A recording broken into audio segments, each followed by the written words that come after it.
They really didn't have to change anything at all. They usually play in the central part of the map, and they do not want to do anything to deal with any teams that try to get close to them. In fact, they would then find out whether they really have to deal with these very specific teams. So looking at Evil's Phoenix, immediately just popping and then trying to get a couple of shots on Minerals is a little bit like them already, because they were playing close quarters combat. Islam dia muna may naka-near cam mo ni pa. Debe paso di. Come and focus. Yeah, but speaking of Vulture, like, I know who the Vulture is right here. Evil's Phoenix, I mean, Minerals Esports, there's so many different teams nearby. It's like, hey, if you take a shot, you're gonna let everyone know. So I think at this point, I would probably pop some making sure that, you see what's there, you ambush anybody that might, enter your building more than anything else. But I think it's about playing safe. At this point in time, we pretty much understood that Revival series is the fact when every single one of these teams would want to play as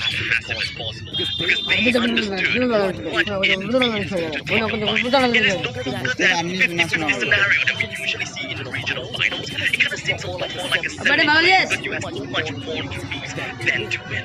Yeah, they're playing for that link. I mean, yes, we know that it's Bermuda and it tends to be, a little bit faster pace, but again, the different, probably circle 4 and 5 are going to be the key ones, especially on this map, but it's still so very early. Wask actually saw people, they're backing away, they're running away because they realize, hey, we don't want to take any sort of risk. We want to ensure that we're going to get around for that 4th and 5th circle. A very slow game indeed.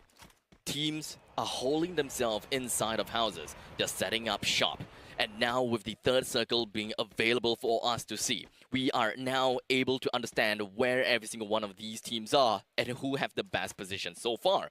With attack all around right smack in the center of the new circle, they are in the best position ever. However, that could also mean that whatever shot that they take, they are going to be attracting the most amount of attention. So it is up to them how they would want to play things out, especially since attack all around, they move very early into the game. And that is exactly why they managed to make their way into the center of the circle. That is just their playstyle. But close range quarters kind of game, that is what we should look out for. Because Van Tan, his charge buster is absolutely insane. But speaking of insane, attack all around, they're starting off a fight right onto Echo Esports. What a great shot right there. And this is kind of the end. You talked about attack all around's positioning about it being great. My concern was that they could technically be surrounded. They're in this divot area where, they could get ambushed. It's not the greatest amount of cover, but they got a couple of knocks. Yes, more than anything else, their team will pick them up. I think Echo Esports will be fine at the end of the day, but it's one of those things where now you've kind of made them use a little bit of utility so that you've kind of softened them up a little bit. Now it looks like it's going to be the next one, Farang Esports going up against Evos Divine here. Farang, with 2 other members hiding inside of the house. Like I said before, setting up shop, one of the other members have decided to get his way into the circle. So they understood that Pablo and Jezbu very likely is already in a heap of trouble. If whether they are able to get out, that is another question. But as long as one person is not within the same vicinity, they have a chance to get themselves back into the game if the 2 person that I mentioned is dead by the hands of Evil Divine. And this is not going to be an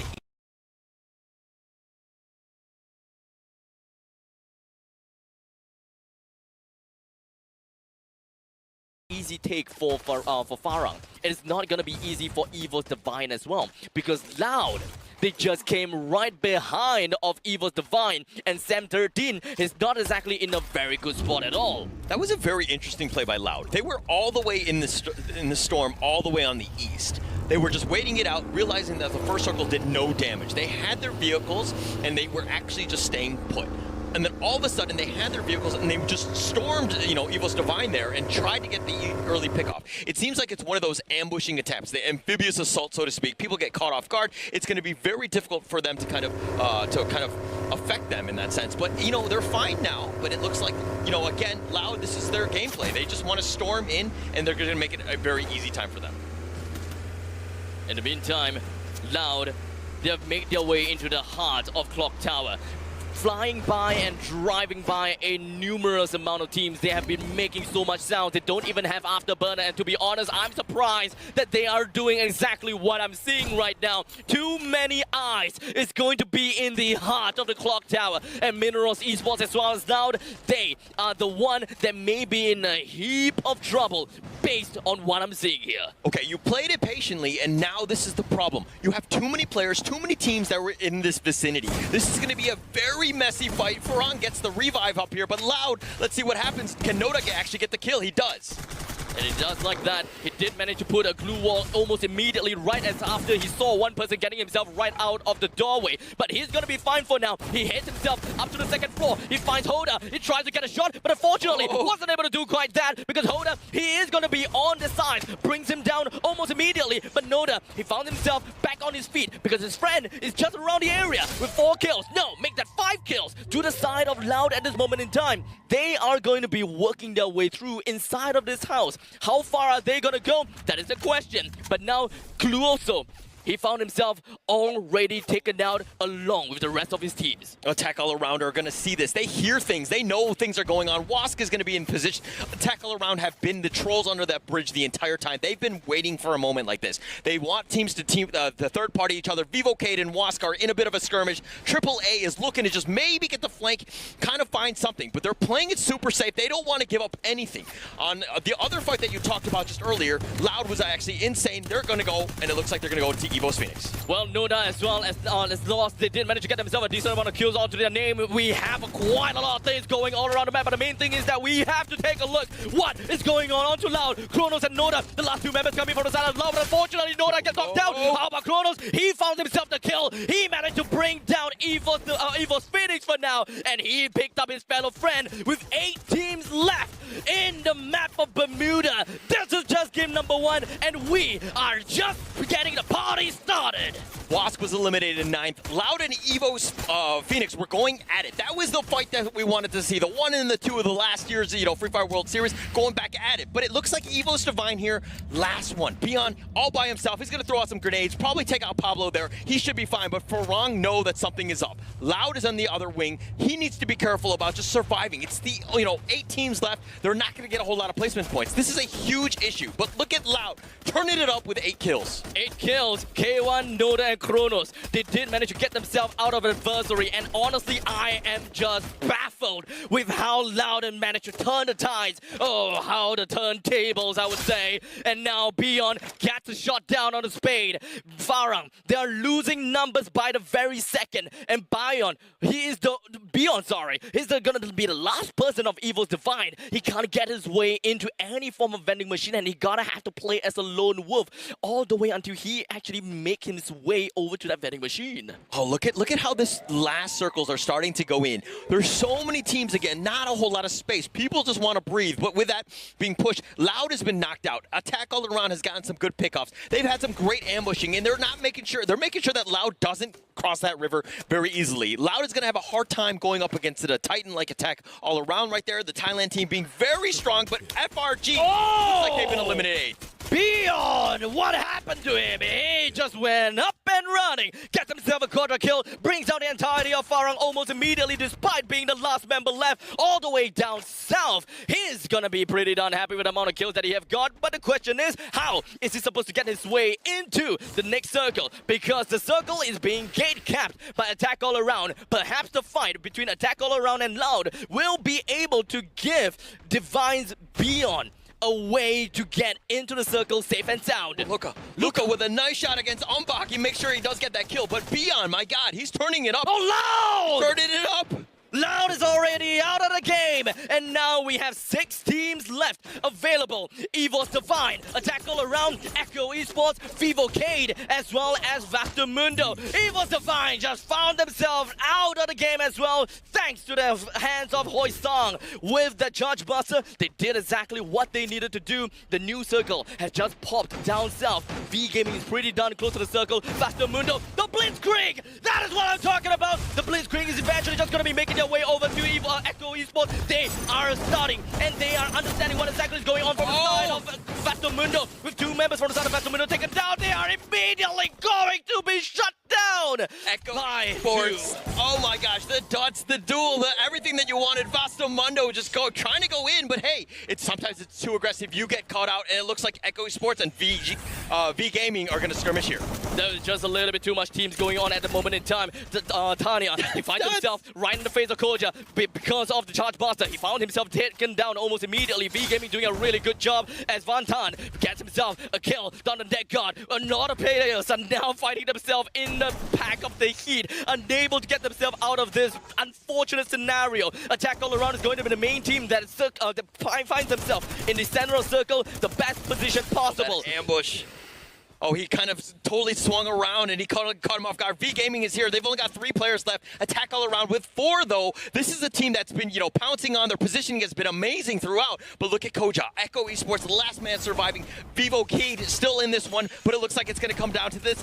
Probably last circle coming up. It's a very small circuit now. Echo Esports knocked down at number 4. The rest of the members from V Gaming, they have managed to bring up and erect a barricade of glue walls, separating them from the rest of the team. But Nando, he finds himself a shot down onto that glue wall, brings Bingsu down, followed by a initializing shot that will bring him down for good. Oh, that grenade was so good. Oh my gosh, V Gaming 2 on that one, and it looks like Dark Love, he's got, so many kills to his name, but hey, they've got 10 from Attack All Around. Vivo Cade with just 1, but they're surviving. This is going to be the last skirmish between the 2 teams. Oh, Nando! It does have the high ground, and the high ground it is. He finds himself a little bit of an angle. He's looking for the next person, but unfortunately, they are just directly below him. It's not going to be easy for Nando at all, but he found it! That is how we talk! That is how we go! Because the booyah for game number 1 goes over to Vivo Cade! Woo! Look at how pumped up Vivo Cade are. This is the team that made it through the play-ins. They were 3rd place, but they are ready. I tell you, Vivo Cade, loud, living up to their names in the sense of, hey, they are super loud. They're very aggressive. They want their presence to be known. Very scary, but I think it's going to come down to points. Vivo Cade didn't get a whole lot of points, but the thing is that Attack All Around got a lot of kills and the positioning, but we're going to have to find out because we have the highlights coming up.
The entirety of game number 1 was a mess. It's a chaos. It's a pandemonium. But in the end of it all, we have but one team that succumbed to the top, and that is Vivo Cade getting themselves the booyah.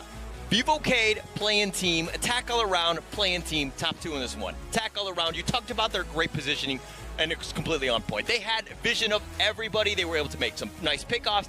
I'm pretty sure Attack All Around will score more points because of the kills factor, which is absolutely huge. Well, there are quite a lot of teams that actually managed to get themselves a good amount of kills to their name. So I believe that getting ourselves a nice little understanding of how that match standing looks like will give us a lot of a story, right? But the main question that I'm going to give you here, is Vivocade going to stand at the top of the overall standing just from this game number 1 for now? No, I don't think so. I think it's going to come down to kills. I talk about kills being more important, especially Tackle around early. really is the one? I think a tackle around, we're going to have to find out. It's going to come up right now in match standings. That's going to be here. But let's see exactly what we're talking about. A tackle around, I told you, 10 kills. That's absolutely massive. 19 points. Vivocade, yeah, they got the booyah, and that will help with the tiebreakers. Very important. But they ended up in second place with 16 points. Well, they do have 4 kills to their name only, but there are some other teams that did manage to trump them over. And that is going to be V Gaming with a total of 16 points, Loud with 12 points, and both of which have a total of 8 kills to their name. From this point on, they have got a respectable amount of points, with Evo's Divine with 10, Echo Esports with 10, Vasta Mundo with 9, Farang with 6, Evo's Phoenix with 4, and Wask with 2. And unfortunately, Minerals Esports and Team Flash, they have took their exit in game number 1 a little bit too prematurely. Evo's Phoenix, last year winner, they're in 9th place with only 4 points. This is a little unfortunate for them, but they're realizing, hey, this game is completely different. The teams are actually ready. Everything is completely different from last year. We thought it was going to be, you know, a cakewalk and all that, but let's look at the MVP here. This is going to be one where it's going to be no dispute whatsoever with Vantan with 4 kills. V Gaming completely turning it on point. V Gaming really stepped up on this one. Well, we have seen how he worked around with his sniper shots. A headshot, a back shot, and then anyone that's on the ground, he goes for the kill secure almost immediately, and he gets himself that 4 kills just from that. He has been the expert of the sniping industry for a while now, and we know even when it comes down to CQB, his charge buster cannot be frowned upon. Yeah, definitely not. But let's look at the next one, which is going to be the kill leaders. We saw this throughout. There's a lot of attack all around, especially when you've got 10 kills to your name for that team. But Vantan with the 4, as well as Hoysong and JLX, all of these guys. How do you do this? Attack all around, literally attacking everyone from all around. They have consistently found themselves in the center of the circle, and that is just the aggressive positioning that we are seeing from them. They are impressive with what they have done, and I gotta have to say, they are bold to do exactly that. And the key players-wise, I think that they are bold and just an example to a lot of these teams as well, with Hoysong, 2 headshot kills, Tanya, 8 glue walls destroyed with his Riptide Rhythm, and let's not forget about Vantan, lots of distance traveled, I gotta have to say, Koja, Kronos. As a Kronos, you gotta have to make full use of your time turner. Okay, I love the fact that we're taking stats that are, you know, not just kills and damage and all that thing, because this is about supports, right? Some of the players will play a support role, knocking down those glue walls. Very important so that your snipers can actually get some avenues of attack. You have some nice angles, right? Damage block, again, just keeping your team alive. It's almost kind of like healing in a way, but it's just protecting your team, making sure that you have great, you know, chronos that kind of protect and support the team. Well, the time turner is going to be a very big thing when it comes down to Free Fire World Series. And let's not forget Riptide Rhythm. Riptide Rhythm has been seeing quite a lot of popularity nowadays, if not for the past few months, because we don't really see a lot of Riptide Rhythm in the previous Free Fire World Series. Well, technically speaking, it's not there. Well, we do see a lot of drop the beats. We see a lot of time turners. And if you guys take a trip down a memory lane, at that point in time, the time turner was a one-way bubble. You can shoot people. They can't shoot you. It's very different, and I'm glad that they made the changes. They needed to balance that a little bit. I think that was kind of a little overpowered in that sense, and I'm happy to see the Free Fire. I think it's in the best state that it's ever been. I think it's very balanced, gives a lot of, you know, characters, the opportunity to shine, so to speak, and they are all somewhat, you know, balanced in that sense. Well, I am excited to see what is going to be coming up next for us, because game number 2 will be underway after a short little break, all right? So make sure you guys over there don't miss us too much. My name is Abstract. With me here is Ola. We'll be back here in the Free Fire World Series 2022 Sentosa in a short little bit. Don't go away.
Realizaria na minha carreira, na forma da minha família, na forma do meu time.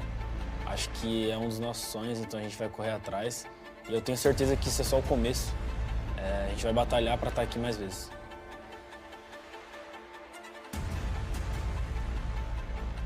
الفوز سيكون مهما لي وجدا ولفريقي لأنه يعني كما تعلمون الفوز هو يعني حلم جميع اللاعبين في لعبة فري فاير، يعني لما تصل بالخصوص للمرحلة النهائية يعني نهائي كبير جدا لما تفوز فيه يعني له طعم رائع جدا بالخصوص الظروف التي مررنا منها، يعني ظروف غير عادية يعني كما أقول لا تشبه يعني الظروف التي توجد في السيرفرات الأخرى، يعني ظروف صعبة جدا وذلك ما يجعل الفوز لنا يعني شيئا له طعم آخر يعني. Cũng có vẻ như sẽ không chạy nổi và đó là Skyler. Wow, Skyler mang đi. Anh hùng là những người vượt qua được những khó khăn và trở thành người mạnh mẽ hơn. Chúng mình sẽ chứng minh rằng những người hùng trong chúng mình sẽ thức tỉnh và làm cho người hâm mộ Việt Nam tự hào.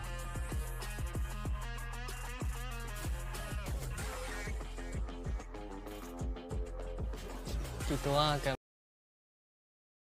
isi dalam bidang e-sport supaya player lain dapat mencontohi kita orang. Doakan kita orang di final, semoga kita orang dapat mengharumkan nama Malaysia.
Alright, survivors! Welcome back to the Free Fire World Series 2022 Sentosa.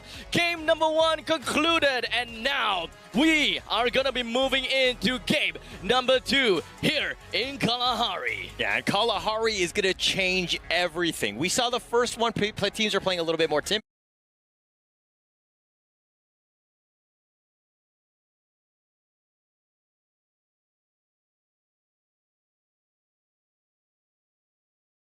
Are they going to continue to do that play style, especially on a bigger map like Kalahari?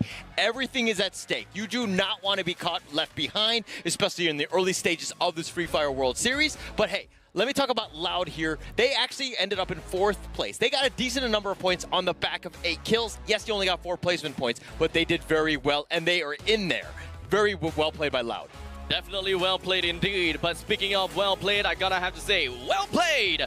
Over to Secret Lab, as they are the official chat partner of the Free Fire World Series 2022 Sentosa. If you want to be like us and the players behind and be like a pro, take a look at www.secretlab.co/2022 and take a look at the wide range of varieties of chairs that Secret Lab has, such as, of course,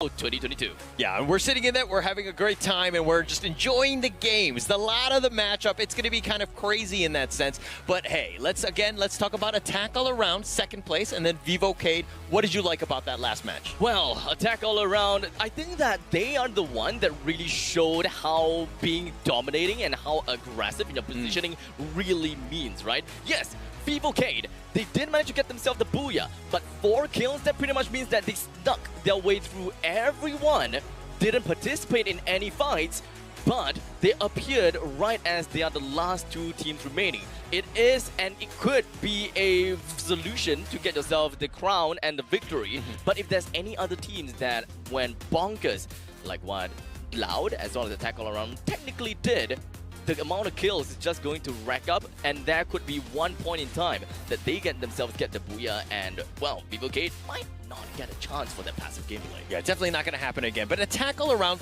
let me give props to where props are due. This is a team that last year they ended up at 17th place. They were stuck in the play-ins. They didn't actually even make it to the playoffs, the grand finals. They didn't even make it there, and I'm sure that hurt them more than anything else. This year, they're very well prepared. We've noticed that even in last week's play-in, this is a team that finds that perfect sweet spot in terms of the map. They know where the other teams are going to go, and they're ensured that, hey, they have great lines of vision. They ensure that they get, the avenues of attack are all there. This is a very well-prepared Attack All Around team. Again, from Thailand, they've always been in the shadows of EVO's Phoenix, but they're here now, and they want to be, they want to shine bright. They want to shine bright. Like a diamond. Okay, I'm not gonna get that anymore. But now, we only have 5 seconds left on the clock. And you know what this means? Game number 2 of the World Series down in Kalahari is about to begin.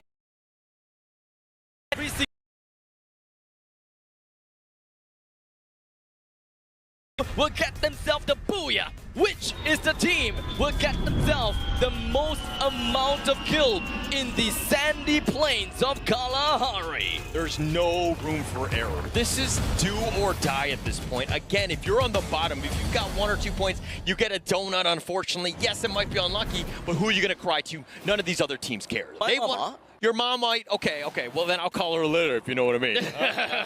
But this is again one of those, the players, they need to ensure that they don't fall behind. They need to continue to do well, be in the 5 or 6 range, then you have an opportunity to springboard at a later stage. Well, now we are going to be looking at the flight path, but unfortunately, we are not going to even have any time for that, because now, right off the bat, Attack All Around find themselves right on top of the sub. It is going to be a 1-for-1 trade between Attack All Around as well as Echo Esports, but unfortunately, Echo Esports is going to be the one to find themselves in a very unfortunate spot. Kuroro weaving in and out of the time turner, but unfortunately not quite enough to get himself right out of all of the danger. I believe that 3 members from the side of Echo Esports is already down. I'm not too sure. But JLX, he found himself picked right back up. Kuroro, slightly the same. We have the entirety of Attack All Around still being safe and sound. But for the side of Echo Esports, all they can do right now is to go for the revives. Yeah, Attack All Around going up against the other play-in champions of Echo Esports. That was a super dangerous one for both teams. High risk. There was so much at stake right now because, again, Attack All Around had great momentum from the last one, and getting knocked out early, that would have been disastrous. They survive. They made sure that they have an opportunity, especially in this pivotal match, too, and they've got 3 kills to the name, all on the back of Kuroro. Echo Esports is not entirely a very flashy team, and I am surprised that they found themselves in such a situation in the sub. They are the team, yes, technically not flashy, but they will fire shots whenever they can. We saw the stats onto Duts, and we knew just how much damage that he can deal. His accuracy, 16% if I remember correctly. That is the kind of guy that you would not want to face off against with, because as long as you show your head, boom, shakalaka, you might just go down. Yeah, Duts there with 13 kills in last week's play, and 5 of those with grenades. But in match 1, he actually killed himself with a grenade. So I don't know if that one counts for... We have 3 of the members now available. Kiba, they wouldn't even have any form of itemizations that would allow them to play any more aggressively. So back onto the track of not being flashy. They need all of the utilities that they can get. And Duts, well, what can I say? all four of the members from Echo Esports is now back alive, but it kind of seems as though they are itching for a fight. And on to Team Flash, that is. Full strength. This is the revive system, but this is the revive system. Everyone is back in here. Dark Love, you are a little bit too slow on the double barrel. This allows Pablo as well as Spade to come in as a duo to bring him down almost immediately. I believe that Spade has already found where Valentine is, because all the way at the top of this tower, he's got himself the sniper waiting for the eventual popping off to the head. I believe they saw it. Oh, what a shot. That was amazing headshot by Spade right there. This guy's an absolute, destroyer. Look at that thing. He's got so much range, so much, vision. I mean, the fact that he could just pick that guy off the tower, very well played by Spade. I expect to see more of this. Farang Esports was that dark horse. You talked about you liking them, and you want to see more from the MCP region. This is a team that, again, surprised a lot of different players and the teams in MCP. There were other favorites, but Farang Esports came out on top. Right now, V Gaming, they found themselves with too little amount of numbers to their name. And they decided to head down south from confinement into Santa Catarina. And they actually found a small little, fragment of Vastamundo. Vastamundo decided to shoot right back at them. It's not going to be enough to bring them down just yet, but that's pretty much going to be a warning shot from Vastamundo saying, hey, don't come any closer. Speaking of which, Attack All Around seems to be doing the same thing, except for the fact that they are shooting in a fight for honor and points. Yeah, honor and points, but Attack All Around and Vivocade, both of these teams top two in the last one. I don't know if they want to continue. It looks like they're kind of just back off here. Just play it safe. Again, only two kills have happened in this one. It's 6 minutes in. It's still very, very early. Folky's like, I'm going to get out of dodge. Jumps himself on the Akira bike. It's on fire now. Karora is there's like, all right, we're all out of here. We're just going to run to safety. The rest of the members from the side of Attack All Around, or at least two of them, have fled away from Vivocade. I don't think that is exactly the right word, actually. They have decided to flee, but in a good direction. Now, they are literally living to their name, Attack All Around, because they have numbers, they have people literally all around Vivocade now. What exactly is going to be their attack patterns here? Are they going to go straight in the face of Vivocade? Kind of seems like it, because General, he finds himself a single shot down onto Kororo in a fast-paced manner. With the Mac 10, brings him down almost immediately, and Attack All Around, they lost one. General had 11 kills in the play-in last week. This is a guy that literally carried them into the third place, and there's a reason why they're great. Nando is the sniper on the team. He's an absolute menace. Make sure that you know where this guy is. If he's on the roof, he's got a sniper rifle. You got to duck. You got to get yourself alive. But look at Echo Esports. They haven't really found that groove. It's been very difficult to find anything going up against Team Flash here. Is this really going to be that part of the groove? But unfortunately, it doesn't seem like the type rhythm is going to blast down that glue wall enough to bring Koja down, because Bloody is currently all alone with one person. Knocked down, he's just going to go for 1 versus 1 fight, and Koja, he did manage to bring Bloody down. The two other members on the other side of the ridge is going to be under attack by Koja just because of his DMR. Umbak, he finds himself a way in. They want to catch up to the bike that Brian is on. They open fire, they shoot on the tires, they do whatever they can, shoot on the rear, but unfortunately, it is not quite enough to shoot anyone down, but only sending the bike smoking. Shin is literally on fire. They're getting the hell out of dodge. They're going to find a place, hopefully just revive the team. They need to keep themselves alive in this game. But Vastamundo playing a little bit safe, right? This is I think the style that we saw in the Euro Pro League. They tend to just pick their battles. They try to see what's out there. But, Vastamundo here going to be lucky with this crate here. They'll happily take that one up. But, in terms of Vastamundo, is this something that we want to see more of? Do we want to see them be more aggressive? Honestly, I'm happy with just putting them, having them in the circle. Because normally, if they would want to play at the edge of the circle, that pretty much just suggests that they want to look for utilities, and they will only want to look out for a fight at the very end. If they are just hiding themselves inside of a single drop spot, if they're hiding in a landmark, for example, they will fight an immediate threat if they discover one. So if Vivocade have decided to go up north and try try to get stir some trouble with Vastamundo. Vastamundo would not stop, and they will do whatever it takes to bring them down and proceed over to the next part of the circle. And they'll keep themselves alive. Darklove has been knocked here. Binsu gets a nice headshot onto Spade, and it looks like they're just going to trade shots here. V Gaming are going neck and neck with Farang Esports, but he's been knocked down. Spade, I don't think he's got a chance. The Penguins like, I don't have any bandages. I don't know what to do. I don't have I'm not a doctor. I mean, he can just kind of lay flat on the on the bullet spot, and he'll be like, "Look, you're not bleeding." But Spade, he's still bleeding out. I don't think that any one of the members from the side of Farang does have a grappling hook on them to actually save Spade at this point in time. But you know what what do they have?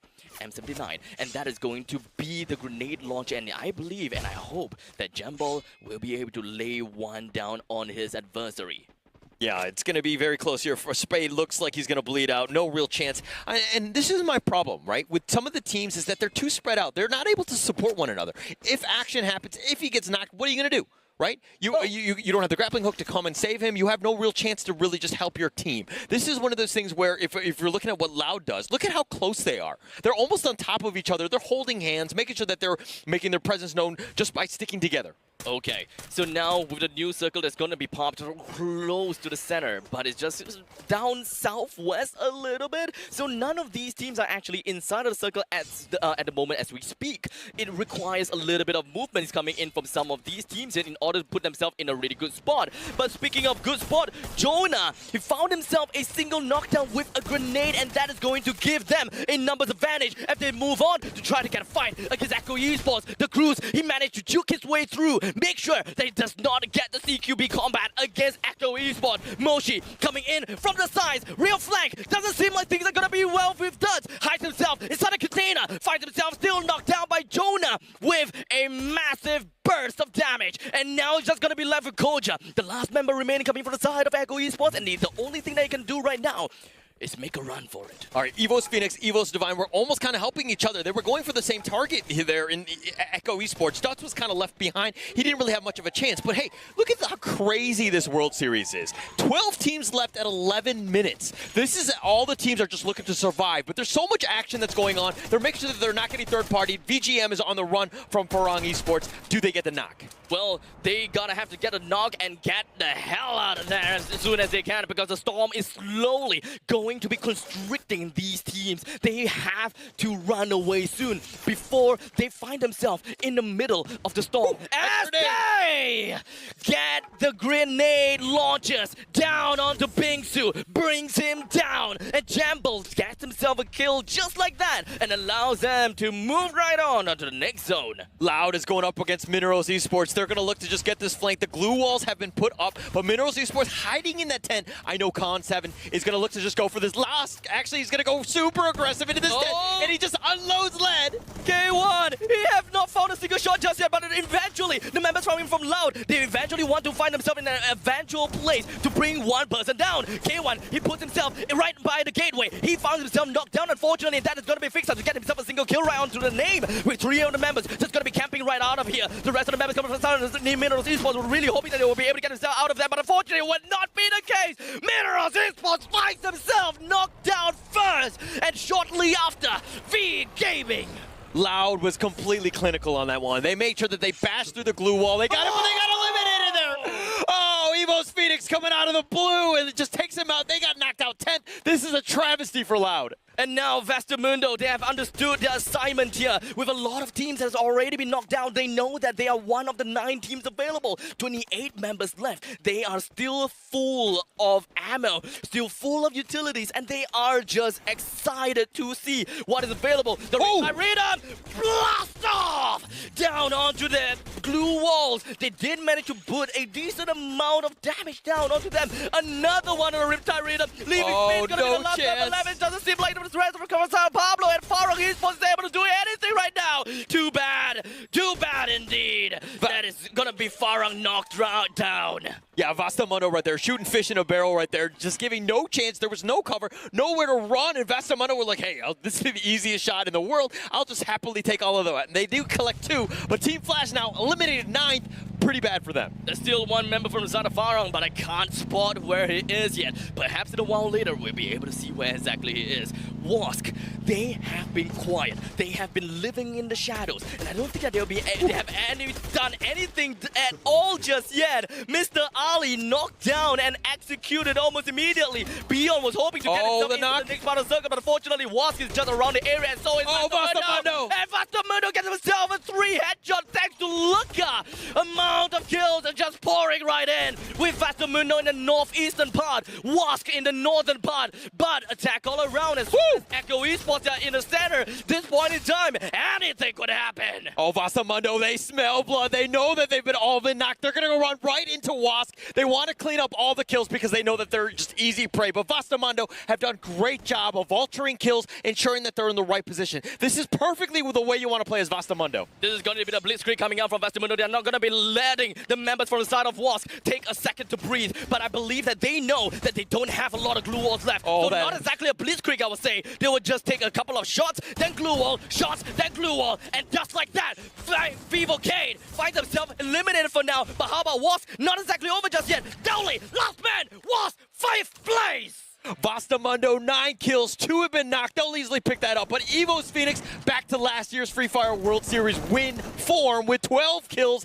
An absolute monster. Echo Esports now eliminated down to 3 teams. The war on different fronts. We are expecting and we are seeing a lot of different kinds of fights. And now the ties, they are going to be fighting against one another. Attack all around. One of the members left inside of this house. And it doesn't seem like he's spotted just yet. All right, no matter what happens, no matter which team wins, Thailand wins at the end of the day, especially with 2 teams left in the top 3. They're going to get some massive points. Attack all around haven't got as too many kills. They started off, getting a couple in the beginning, but they've been largely quiet since. Vastamundo's still alive. Are they going to do this, especially with one person knocked down in Luca?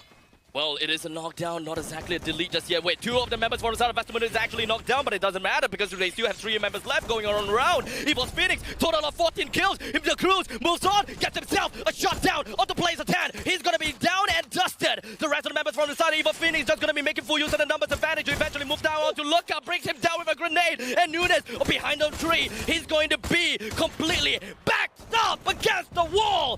Vastamundo finds himself knocked right down at 3rd place. And Kororo has been hiding himself on the 2nd floor for the longest time ever. And they are leaving him for the last to kill. Guys, the last one, but my gosh, this Evo's Phoenix team completely turned it on. They are angry. They have about 17 kills, and it looks like they're going to kill maybe Kororo, who has the weight of the world on his shoulders right now. But he gets, unfortunately not the case. And it looks like it's going to go the booyah! Evo's Phoenix back into it as they score that one with a monster 17 kills. Evil's Phoenix, they did not do quite well in game number 1, but in game 2, they came in, they bombed it, they showed exactly what it is to be done, and how do you get the booyah and get a massive amount of kill on top of that. Wow, the first game, they really struggled. I think they were in 9th, but the fact is they came back storming. But let's find out exactly what happened in the highlights coming up right now.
Evo's Phoenix was one of those teams that they didn't have the greatest match won, and looks like they finished that one. They got the booyah. They got a ton of kills, and they were shushing everyone at the end of the day because they were just, they're the champions at the end of the day. Yeah, they are just gonna be like, if you want to win, you gotta have peace and quiet.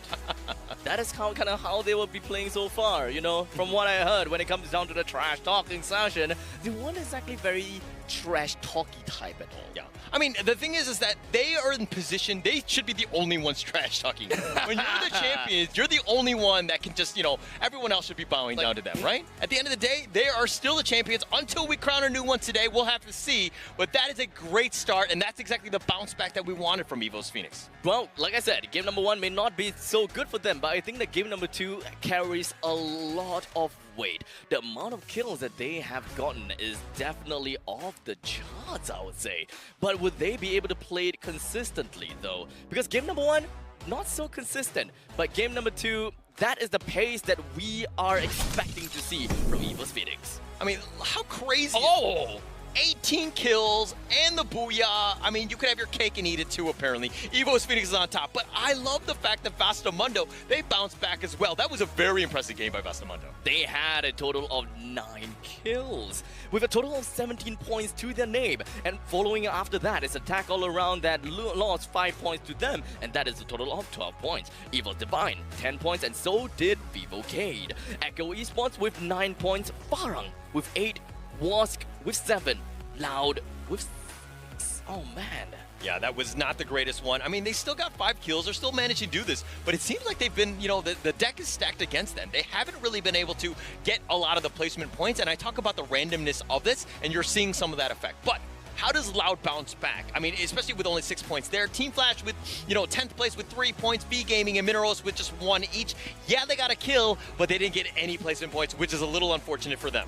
Well, for the overall standings, I believe that EVO's Phoenix took the world by storm, and all of them did not expect to see this coming. They flew all the way to the first place with a total of 34 points, but Attack All Around, the friends of EVO's Phoenix, I would say, they are literally just 3 points below, so it's not too far. Vivocade, they are neck and neck with Vastamundo with 26 points, and EVO's Divine, 20 points. Echo Esports and Loud and V Gaming, actually, all of them are just 1 point away from one another. So close, so close. And the craziest thing to all of this is the Thai teams. Look at how they are just taking the top and the world by storm. Win the first and second place, both from Thailand. I talked about Brazil, and Vivocade has stepped up. And I love the fact that they were amazing in the play-ins. But hey, maybe last week's experience really helped this team grow, because we're seeing some of the play-in teams top 6 right now. That is actually very amazing to see. I mean, Echo Esports, Attack All Around, and Vivocade. Well, for V Gaming, well, not quite there just yet. Maybe we'll see more from them. But speaking of more, EVO's Phoenix Jonah has been giving us more kills over time, and that is a total of 6 kills as compared to the previous MVP. I believe that was 4 kills. Yeah, and I think at this point, I mean, jokingly, I'm going to say that this guy's just being greedy, but this guy is like 6 kills for the rest of us. Yeah, I mean, where's the rest of the team? But the rest of the team got a ton of kills as well. I mean, 18? I mean, this is absolutely insane. But let's talk about the kill leaders. Other people got some kills as well. But they were all on EVO's Phoenix. The sea is dyed, well, bluish red, I would say. EVO's Phoenix, they top the kill leaders with 4, 5, and 6 kills. This is insane, coming in from Moshi, Getbu, as well as Jonah. They have a total of 18 kills. Don't forget that. They are insane. Really crazy. I mean, this is going to be one of those things. I expect to see more of them in the key players as well, because it looks like, okay, it's going to be Pablo with 3 rescues. Some, the pickups are very important. Dead God, he was a glue wall destroyed with 8. I'm sure he would rather have those as kills, but hey, knocking down glue walls are very important for the team. Genball from Farang Esports used 19 glue walls. We saw a lot of action from Farang Esports. This is a team that was in a ton of skirmishes. Unfortunately, they didn't get too many kills and points, but they did, they were definitely highlight level of play, I would say. But General, damage blocked, 1,073, pretty massive by General himself. Well, the key players showed exactly how it is to be playing as the supporting players. And the members from the side of Farang as well as Vivocade should not go unnoticed. So if you ever see any one of these players in game number 3, watch out for them. Because one of them, if not all of them, are going to excel in the way that they support their fellow players. Yeah, it's going to be so much better. We have so many more matches left. We have 4 left. Not a whole lot of room, especially for those teams on the bottom. But like, okay, if you're going to be, the bottom 6, I would say, what are you telling your team? Honestly, at this point in time, I don't want to change anything in their gameplay.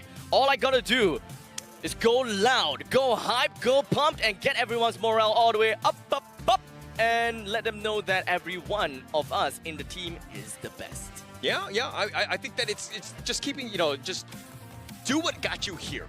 Right, don't change it. Don't have to change the strategy. You don't have to figure things out. Yeah, you might adjust a little bit, but I think in terms of, the actual gameplay, you got to stick to your guns, right? A lot of strategies have worked, and there's a reason why they're here, and I want to see more of that action. Free Fire World Series meta may change a little bit here and there. Most of these teams are starting to play very defensively. They gotta have to find out how to play for the next few games because we still have 4 more games to go. But game number 3 will be right back after this very short break.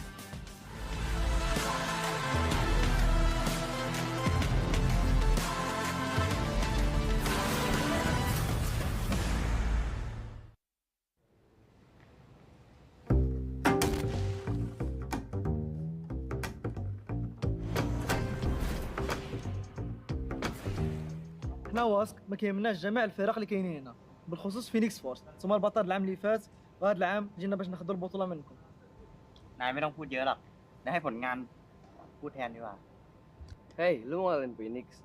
Kan masih di Divine. Eu não tô ligando que vocês, os amigos da Phoenix Force, estão mais uma final de Mundial. E não vai ter sorte pra eles e vocês são fracos, então vamos amassar vocês. E vamos ser campeão porque o nível de vocês é muito abaixo do Brasil. คิดว่าผมกากเหรอทำไมปีที่แล้วได้ที่ 2 อ่ะ ปีนี้ที่ 2 เหมือนเดิมมั้ง Oh, tem calma. Este ano para ti resta o terceiro lugar, porque nós vamos ficar em primeiro. Hey, Evox Divine, phong độ của các bạn thật là ổn định đấy. Thành tích quốc tế liên tục giảm qua các mùa. Cố gắng phát huy nhá. Ya terserah sih lu mau apa, intinya gue bakal buktiin nanti di final. Tunggu aja.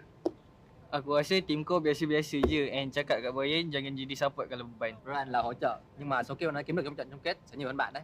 Nanti kita tengok dalam game. Tim kau ke tim aku yang kuat? Vamos, Farhan. Ustedes ni siquiera tienen el nivel para estar en esta mesa junto a los mejores del mundo. Ese tal Pablo no pudo ni conseguir 20 kills en la final. Vocês querem falar de kill? Vocês estão na nossa mira e a gente nunca erra. ไปถามใครก็รู้ว่าฟินิกซ์ดีที่สุด هاد المره ما غتنوضوش من الرماد ديالكم حيت حنا اللي غنديو هاد البطوله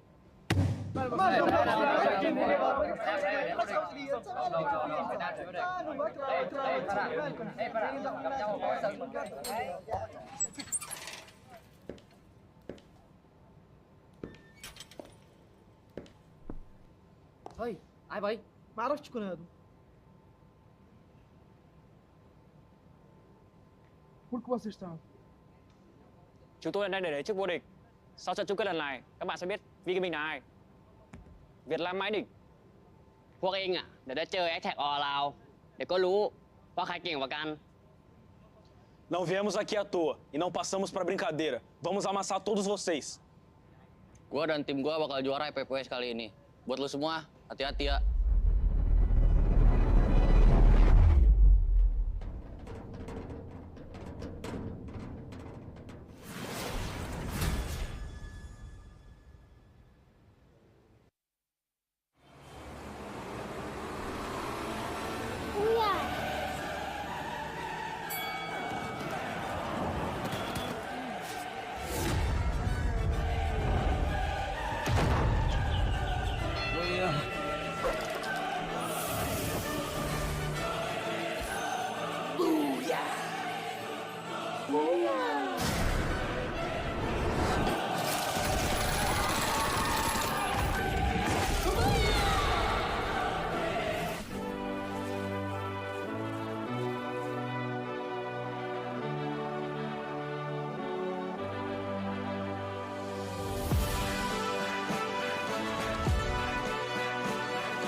Never thought that one day I would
Hello and welcome back to the Free Fire World Series 2022 Sentosa. My name is Holler, and with me is Eris. And how are you doing today as we get into match 3 here? Absolutely fantastic. I think game 1, game 2, who would have thought to seen so much action happening in the middle of the game? Obviously, you thought you saw a lot more hot drops coming in, but hey, that being said, the narrative is all set up. 2 down, 4 more to go. Yeah, and Evo's Phoenix steps up, kind of like the whole, coming from Rebirth and all that, in the sense of, match 1, they didn't have the greatest game, but they had an amazing bounce back game. This is what you wanted.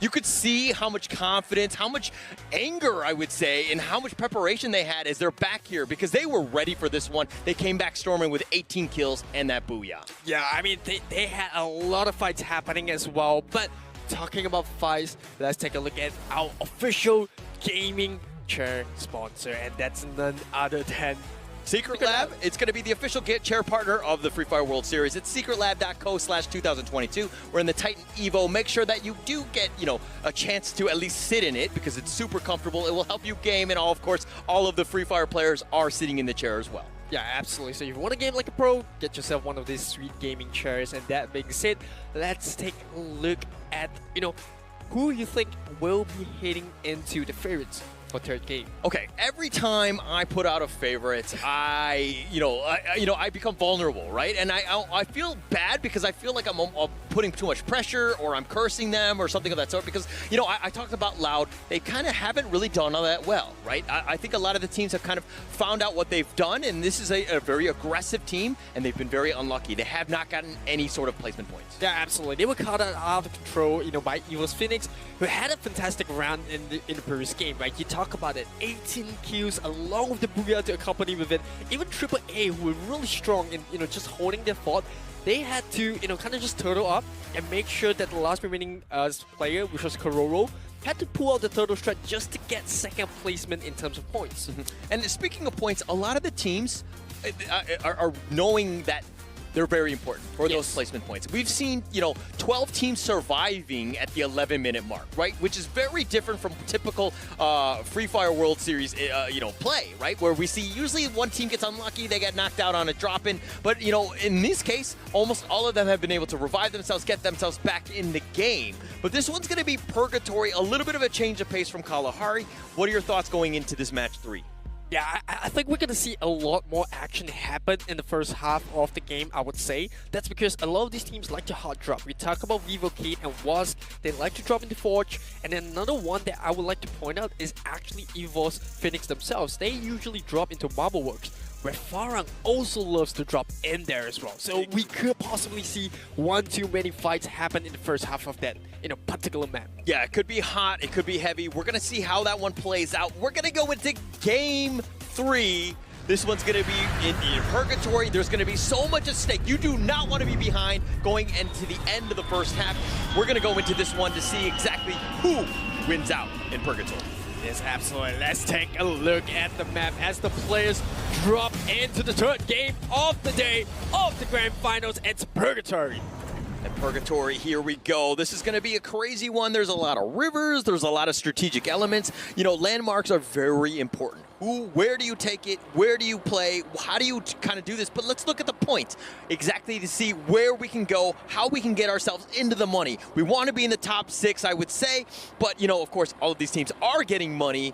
But, when Evo's Phoenix and Attack All Around, both from Thailand at the top 2, Thailand might be coming home with a lot of money.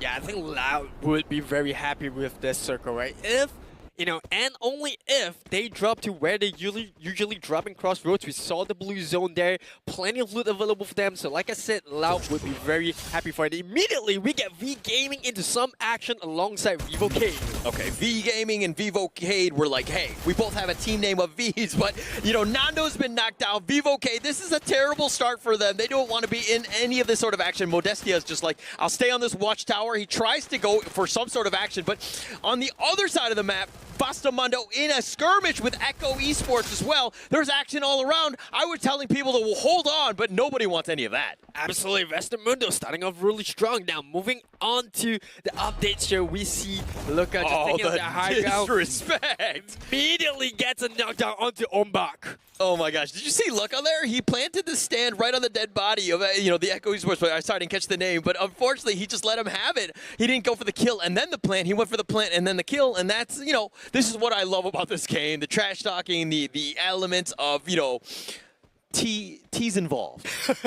I like how you kept that PC there. Now, moving on, we have EVO's Divine. Not exactly the best start they would have hoped for as compared to their EVO's counterpart. 2 members already down, and while Bastamundo, they are feeling the heat, or would I say feeling in the midst of it. Yeah. But they're fine. This is a very different game, and I want to see the other teams start to pick up a little bit, to be more aggressive. General right now just running for his life, just looking for the revives. That's got to happen to give their team a chance right now. But they are crippled at this point, literally losing 3 members to start. Very bad start for them, but Bastamundo. Wow, this is a team that's really stepped up. They're on top right now. I mean, yes, it's a little early, but they've got 3 kills. Yeah, this is the best start that you can hope for, right? Dropping the central, getting 3 kills, like you said, on the edge of the circle where they usually love to play, or at least in the first half before going aggressive. And with the circle update, you see the usual teams that drop into the middle of it all with Team Flash, as well as attack all around, just making themselves really comfortable at Brasilia, which I think is, it's as central as you can get in Purgatory. No, it's the most important part, because if you end up being, on the western island or the southern island, and then all of a sudden the circle happens to be on the other side, you are totally screwed. You have to swim across the river, and you just become literally fish in a barrel, so to speak, for any of those teams. Attack all around, they've been very strategic. Almost every single map, they tend to be in this central location. It's perfect for their playstyle because they like to let the other teams go to them. And it's very consistent to how they actually play in the planes. We saw that coming out, that habit, the ability to just control the fight. And even then, we saw in Game 2 when they were playing Kalahari, that was how they played. You don't really have to take those fights. When you're down to a final member, just turn up, knowing that you don't have the firepower to take a hit-on engagement with another team. Yeah, don't be risky. But, okay, one of the places that I don't like on Purgatory is the Moat House. And if you look at where, EVOS right now are in the top, EVOS Divine, they're going to be going head-to-head against Minerals Esports.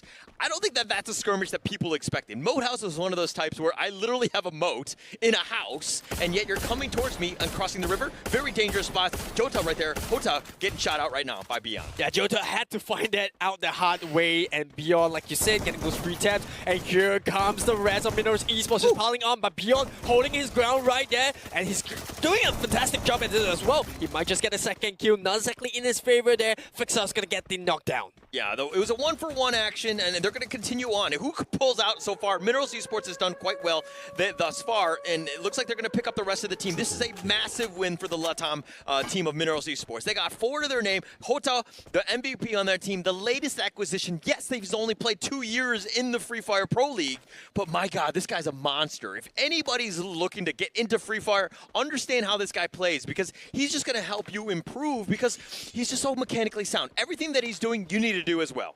Yeah, that was a perfect combination of using the time turner as well as the glue walls to just close up the gap by leaps and bounds, and eventually getting the job done by getting the knockdown onto Beyond. So I think this is something that a lot of teams, kind of underestimate when they're going up against Minerals Esports, because like you said, they're fairly new team as compared to some of these veterans in this game, but they've proven there that they can definitely hold your weight when they're up against those big boys. Yeah, it doesn't matter if you're new or old at the end of the day. I know how to fire this gun. I know how to click some heads. I'm going to do that. I'm going to have a great time doing it. But, okay, attack all around, again, very plain. My only concern with them is that they haven't moved anywhere and they let the teams come to them, is that they don't really have a whole lot of the utility, which might affect them in the late game. Yeah, it's all about resource management right here. And attack all around once again, finding themselves in the middle of it all. We talk about Team Flash not too far away. They haven't had the best start coming into today's games in the Grand Finals, but can they actually get some points off the Thai team here? Need points. Need points. All the other teams are like, just please find a Thai team. Please take them out, because we need to ensure that, hey, a friend of a friend, enemy of my enemy is my friend. Yeah. Right? I think that's how the saying goes. And at the end of the day, if you stop the Thai teams, it's going to really help the rest of the teams in the Free Fire Pro League or in the Free Fire World Series. Or you could go super aggressive and just say that everyone is my enemy. No, it is a legit. You don't have a lot of friends, do you? Yeah, I don't. Okay, all right. They're frenemies? Are they? Which side are they on?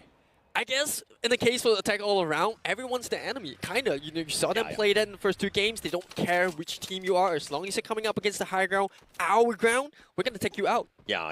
And they need to ensure that anybody that walks by pays the toll.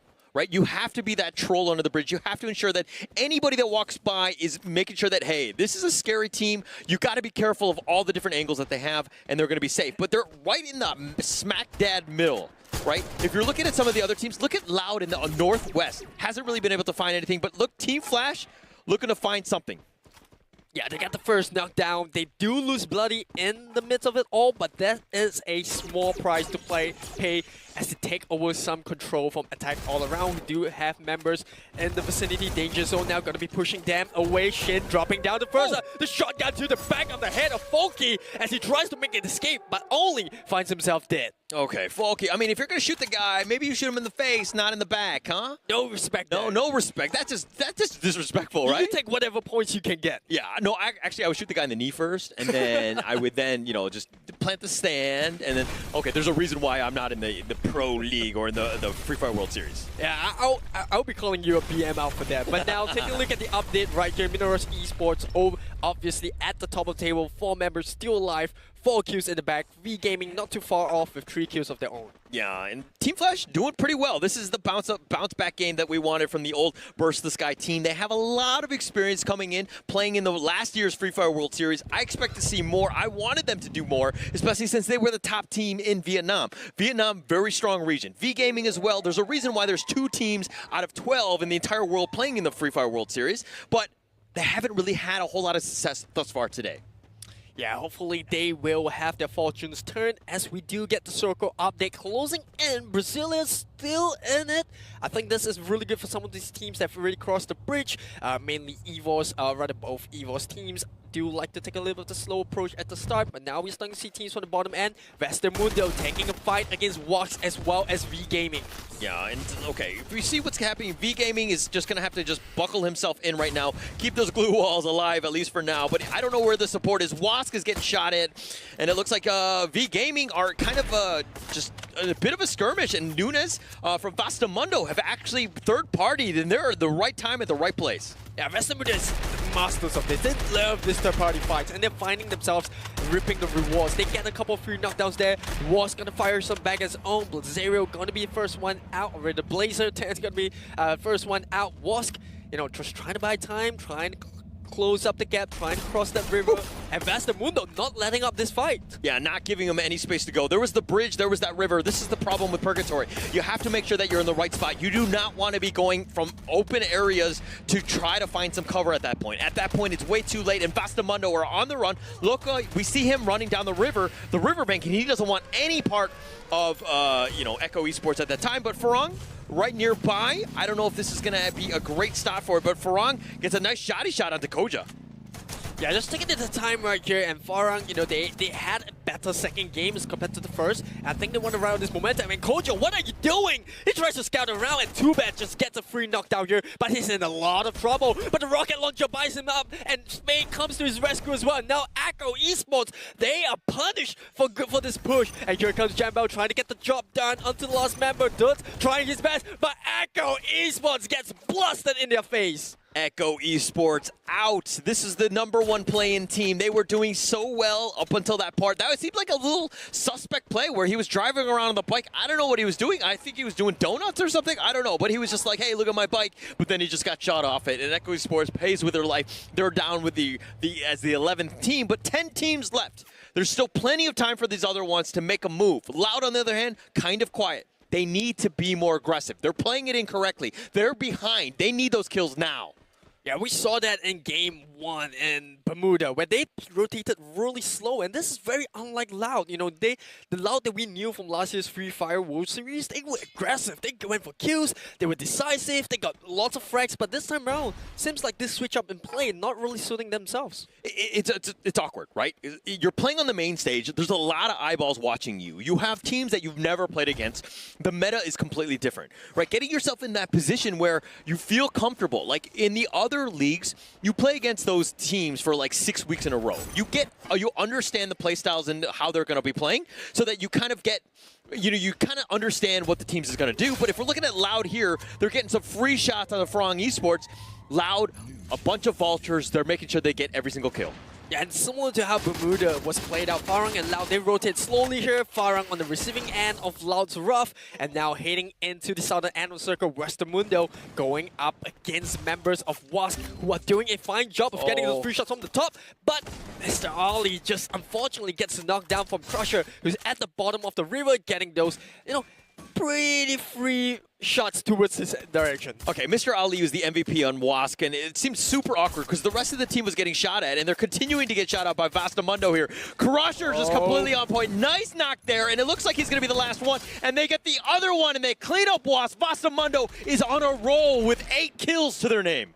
They have no respect for Wask right there. Wask had the higher ground, but Westermundo is like, you know what? We got this glue walls. We're just going to buy a bit of time with the defense coming out from Time Turner, and they took the fight so well, losing only 1 member in the process. That is as good as a fight as it gets. Yeah, that's perfectly what you want. But Minerals Esports right now, they're in a bit of a jam-packed building right now with Team Flash. And Team Flash, I'm not sure if they're going to be able to find anything. Brian has been down. Fixes those 3 is down as well. And it looks like they're going to change it up. No. Yotap back is in. He gets the nice pickup. He's going to heal his teammates. He's going to keep himself alive. He's going to clean up the rest of Brian. And it looks like Sam 13 has been eliminated as well. But Minerals Esports really stepping up. And this is exactly what you wanted, as they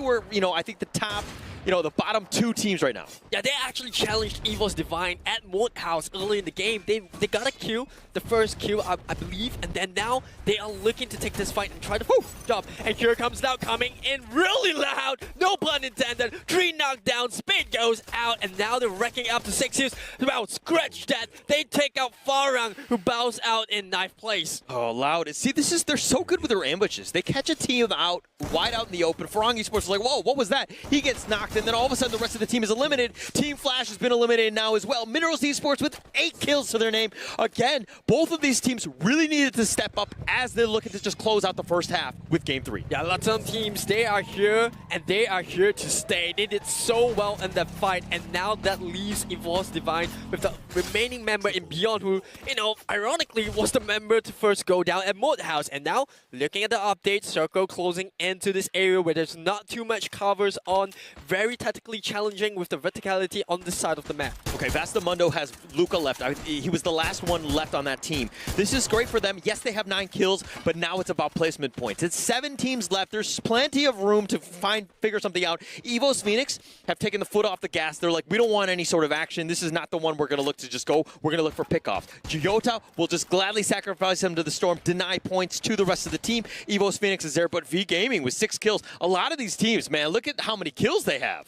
Yeah, Minerals Esports, they did well in that fight, but because of how long they took to conclude that, now, this Storm is coming behind them. They're getting themselves hit by Evo's Phoenix, and now Joanna with the rocket launcher to Fate's face, who goes down there, brings Minerals Esports out in 7th place. Yeah, they got a decent number of kills, but Vastamundo, the last one, has been killed as well, and unfortunately that's the case, but it looks like that's going to be a pretty big one. And Evo's Phoenix are now here. They've got 3 kills. They want to try to find something. They need to continue to do this. Loud have turned it up, and they are the kill leader. There's for a reason, but Jonah says hello as he tried to enter the building. He gets knocked right there. Jonah will happily take that. Yeah, the rocket launcher meta coming to play right now. Jonah isn't stopping. Lost 21 gets knocked down, And I think K17, can he actually buy his team out? He gets a reply, but K17's caught out right outside the zone as Joanna has no mercy for them, ranking up to 5 kills. Loud now in a lot of trouble, but they have 9 kills on the board. Kronos, the last member standing. Stay alive, my friend. You need the placement points. You've gotten the kills. Great.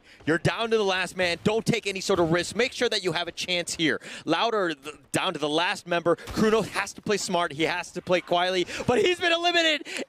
Evo's Phoenix comes from behind. Make sure that he cleans it up. They've got 7 kills, and they're like, happily take that one. But AAA, they're trying to do what they can. I think there were 4 strong at this point, but there's 8 players left, 3 teams left, 7 players. And now V Gaming in the perfect spot because there's no more revival zones, no more vending machines. So that puts V Gaming against AAA. Whoever wins this fight, I think is looking to be fair to get the booyah. But, you know, I don't want to invoke any strikers curse here. As V Gaming, well, they've got the knockdown. And now it's down to the final 2. Evo's Phoenix, perfect position. They played that one incredibly smart. Yes, there's only 2 members of them, but V Gaming have 3. This is going to be down to the last 5 players. Oh, Jonah runs right by him, gets the key, knocks down Dark Love. He gives himself a chance. Bintu and Ventan, how are they going to play this? Do they want to res him? Is it going to come down to that? Ventan, he's going to have to heal. Bintu's still alive. Dark Love is just more scouting more than anything else. They haven't given anything out, and it looks like they're going to continue to just kind of keep him from afar. This is when you wish that you had real-time rhythm. You bring down the glue walls, you can finish off the queue. But now Evo's Phoenix is going to take this one slow. Moshi and Binsu buying time as they wait for the circles to start to close in. They're just separated by just one single fence. Yeah, no real chance. I don't think you want to take this, especially with the numbers. But Jonah, I mean, yes, he's being supported, but Moshi's got to do everything. Oh, he tries to cover out. He does get knocked here, and it looks like Moshi's going to be the last one alive. And can he get the shot? He does get one shot. That's going to be one knock. Dark Love is still alive. He's going to try to be 1 versus 1. And there you go. Evo's Phoenix take that one out, proving again why this is the championship team. They are so strong. Outgoing against a 2 versus 3, and they pull this one out. They look untouchable at this point in time. They had the odds against their favorites. It was a 2v3, but look at how Joanna bought so much time with the rocket launcher, finding knocks after knocks. V Gaming were left with a very tough question to ask. Do you revive your teammate, or do you try to take this fight head on? Yeah, that was it's a question, a situation I don't want to be in. It's one of the craziest things, but Evo's Phoenix proving to be why they're one of the top teams, and they're going to continue to be with 2 booyahs in a row. But let's check the highlights.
Boy, oh boy, Evo's Phoenix rises from the ashes right there. Just when it looked like the odds were stacked against their favors, the rocket launchers come in to help Joanna find that booyah. I mean, it's one of those crazy things that you have a great situation, 3 versus 2, V Gaming that was, and you're going to just close that one out. And at the end, sometimes you see the great or 2 towards Evo's Phoenix. They have a chance. Evo's Phoenix have not taken away and run away with everything thus far, so hold your horses at this point. But the other teams really need to help out. They need to ensure that they knock down Evo's Phoenix early. Yeah, that was a little bit unfortunate, especially for a team like Vivocade, who did really well in Game 2, and then coming to Game 3 to find themselves unfortunately knocked off the ball. Look at that, they've dropped to 7th place with only 26 points. Yeah, this is it was a rough one. I mean, they started strong. I mean, they did get the booyah, they had that one, but they're not getting the kills. They're not finding that, that groove, so to speak. Evos Divine have struggled as well, and there's a reason why they're in 6th. And a tackle around, I feel like when you have 16 kills and you're in 2nd place, you're getting a little bit lucky in terms of the placement points, so that's why they're there. But look at the monsters of Evos Phoenix. 31 kills, Bastamondo with 21. I love the fact that this team has showed up. Big props to the European team. Yeah, this is how competitive it is. You mentioned Evo's Divine doing not so well 6th place. Last week, we wouldn't have said that. This is a completely different story, right? If you found yourself in the top half last week, you say, oh, they're doing well. You know, it looks like they could possibly creep in the top 4. But now that we're in the grand finals, 6th place doesn't cut it. It doesn't cut it, but again, 3 more matches, right? Like, let's, calm down a little bit. 4 or 5 will set it up so that you know exactly what's going to happen in that 6th place. But like last week when we had the play-ins, Ignis Esports thought they had a chance. They won the Booyah. They got a decent number of kills, but it wasn't enough. But let's look at the MVP here. Van10 here, V Gaming, 5 kills. V Gaming, there's a reason why they ended up in 2nd. Yeah, they did really well right there, and I felt like that game was theirs to lose, right? We talked about it, the advantage that they had, 3v2, no more vending machines, no more revival zone. At that point in time, it's just pure firepower. Unfortunately, they came out short, but this is still a fantastic game for Van10 as 5 kills. Hey, that's no easy feat. Yeah, and Van10 is definitely going to be on the kill leaders as being the MVP with that one, but it looks like other people got 5 kills as well, with Evo's Phoenix there, with Moshi getting 5 monster. Minerals Esports are Hyota. This guy, man, we knew he was going to be something that people needed to worry about, but the fact that he's like literally picking the team on his back, he's giving themselves a chance to, to score very highly, and this is a team that really nobody wants to deal with in Minerals Esports. Yeah, Southeast Asian teams look to be one of the most aggressive teams coming into the grand finals. Vietnam as well as the Thai region, they look so strong coming in terms of firepower. But let's take a look at the key players that we have right now. Fixer, but pretty decent, I would say. 2 rescues, kind of like the angel of the team at this point. Yeah. You need somebody that's like that in terms of the support, making sure that they do that. But Van10, not only is he getting kills, but he's also destroying glue walls. He's doing a great job with that. But V Gaming, Binsu as well, glue walls used, very good support usage, making sure that his team is safe. And now, while Echo Esports Duts, this is a guy that gets a lot of kills. He's won, 4 Predator awards himself, but getting chrono damage blocks, kind of not the stat that you really want. Well, it could be a good thing if you're translating it into Booyahs, but unfortunately for Duts, at this point, well, blocking the damage but not dishing it out is, like we said, is just not cutting it. And I think this is something that Echo Esports need to quickly rectify if they want to put themselves a fighting chance of at least fighting into the top half of the table. Yeah, and here's the issue with some of the teams, is that when you have that all-star, like the Hota, the Duts, all of these guys, don't get me wrong, the other players are very strong on the team, right? But the thing is that there are situations where you're putting too much pressure for them to do it. If he gets knocked out early, what are you going to do, right? You haven't been able to support that team properly, and it seems like we're seeing some of the faults of these teams, right? Are we looking for more? Or do you want that super all-star that Michael Jordan who can carry the entire team? At this point, I think, you kind of don't get a choice to choose, but if you had a choice, I'm pretty sure it would be a lot of chance. And now we are down to the final 3 games. Well, what are your thoughts, moving into the 4th one? Okay, well, we've seen, it's been the Evo's Phoenix story thus far in matches 2 and 3, right? This is one of those things where, I'm worried because I like things to be close. I want to give the Dark Horses a chance. I want them to actually step up. It's going to be one of those moments that can happen. The second half is going to be very interesting to see who really wants it, who's going to step up, but we're going to find out right after this break.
In a dog-eat-dog world, you can't trust anyone.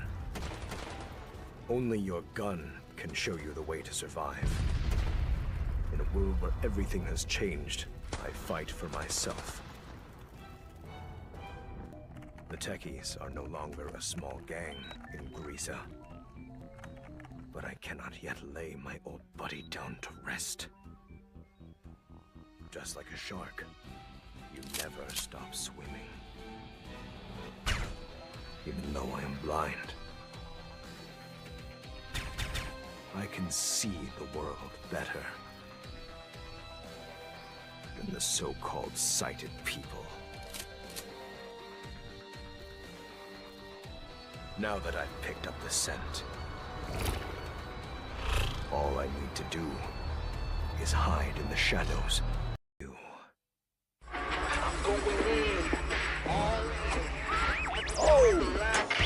Hello, survivors. The battle is starting. Here are the teams y'all are gonna see in the play-in.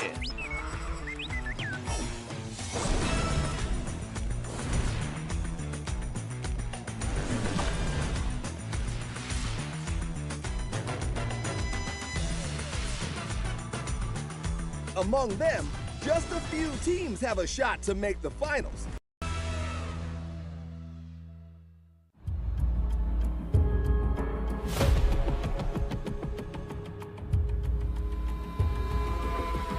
Thought they had the high ground. They thought they were walking in and they were just gonna destroy everybody.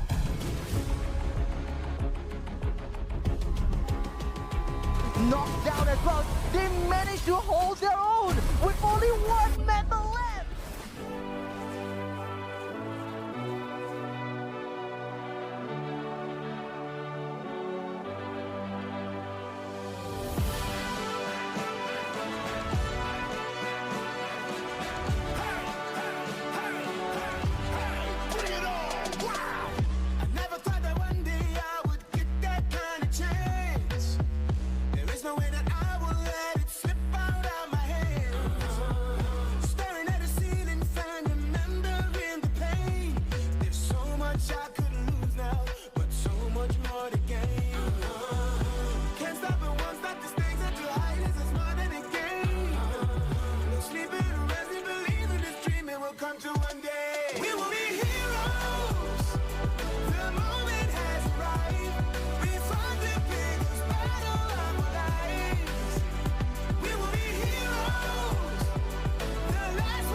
Let the heroes arise.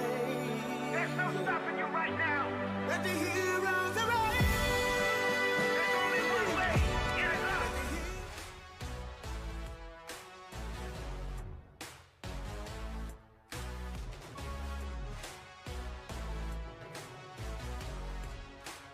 Three games down.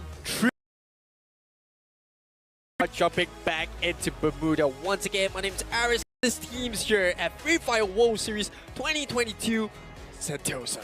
This is going into 5th and 6th, which is super depressing, but it might happen for some of those bottom-dwelling teams. Right now, it's about all of the other teams. Who can step up? Who can take out the team from EVOS Phoenix, from the Thailand team? It's going to be super important. Yeah, I think this is, something that the teams will be paying attention to closely, and something that we also have to pay attention to is none other than Secret Lab, our official gaming chair partner of the Free Fire World Series 2022 Sentosa. Yeah, secretlab.co/2022. Make sure that you get the Titan Evo chair. It's going to be great for you. All of the players, of course, using that. And we're going to go into match 4. Very important here. Ensuring that you get your points, you get your kills, you get your placement, you ensure that you do all the things right, but sometimes you just get unlucky and it's just really unfortunate for you. Yeah, it's all about consistency right here. And I think one of the teams that is doing that really well is Attack All Around. Yeah, not the best game in Game 3, but I think if they can keep up the performances, to have an answer for them as of now. All right, I asked Abstract this question last time. Okay, you're the stream. Okay. All right, you know, we're going to see the drop here. Evos Phoenix is there. Wask, oh, I love this costume, by the way. Okay, when in doubt, you just change costumes, all right? That helps you a lot. You got to confuse the opponents. Okay, now I'm a dinosaur. Now I'm a lion. What are you going to do? All right. Win that 50-50. Give yourself a chance to be like, hey, there's a reason why we're the top 12 teams in the world, right? We're here for a reason, and we're going to make sure our name is heard. Now, dropping straight down into Clock Tower, it's none other than Evolve's Phoenix, who's standing at the top of the leaderboard alongside against Minerals Esports, who did really well in game 2. You know, don't get me wrong, but this is a different ball game. We're talking about Evolve's Phoenix. I mean, okay, last game, what they did was they actually played it a little bit, you know, patiently. They didn't take any sort of risk. They were looking for placement points, understanding that they have a monster lead right now. They're going to probably continue to do that. They're going to vulture as many kills as they can. Now, some of the other bottom-dwelling teams, I hate to use that term, but it's unfortunately the state of the game for them. Those are the teams that really need to step up. They need to be aggressive. They need to ensure that you take a little bit more risk so you can get more kills, because you need all of the points that you can get at this stage. Yeah, unfortunately for Loud, they're once the best stuff for them. Evolve's Divine doing real well, you know, just swarming the teams. I like how Evolve's Divine takes this fight, right? The fact that they dropped the Sentosa and, you know, maybe Lady Luck shining on them as well. Circle closing in on kind of loot, and then not pressured into rotating in where, you know, teams on the other side of the main island could be just, you know, gatekeeping them. Yeah,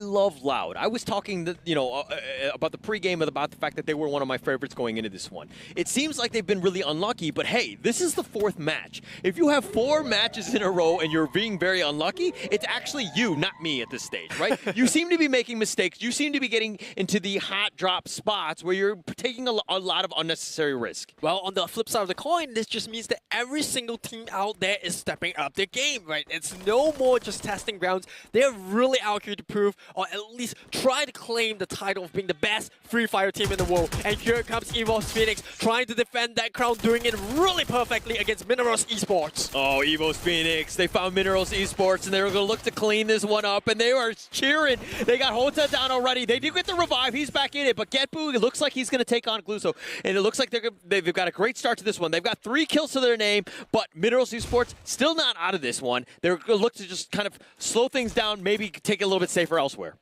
Yeah, I love this coming from Evo's Phoenix. The fact that they like to drop where, you know, revival zones are means that the moment they lose the early fight, they can quickly get their teams up and running and try to take a second, third, fourth, you know, refrags. And this is important because you get the kill stays and converts into points, and if you can do that consistently in the early game, that sets it up really, really well in terms of, you know, momentum and also taking into the final stages of this particular map. And it looks like Minerals Esports are almost back to full right now, which is actually huge for them. Crusher is going to be revived as well. So, again, it's about the revive system. Sometimes you get a little unlucky, and it's one of those things where it kind of mitigates most of that, and it makes things a little bit more consistent in the end. So, it's really going to help out this team, give themselves a chance. Minerals Esports need to stay alive. They cannot be eliminated early. Pretty much is a death sentence at this point. Yeah, and well, now currently on the map, this is what I love about Attack all around. The moment the circle update comes in, they get on their bikes, literal bikes, all vehicles, depending on how you look at it, immediately travels into the second center of the zone. This is what they're known for. This is the way they played in planes, and this is how they're going to play it. They're not pressured by the fact that they're not getting booyahs. They say, you know what, we're just going to play in our most comfortable style. This is the style that we are known for, that we're most comfortable in. This is how we're going to get the points. We're going to do it my way or the highway. Okay, you know that Attack all around, you know these guys are, rich. The reason being is that they have cars and they can afford gas.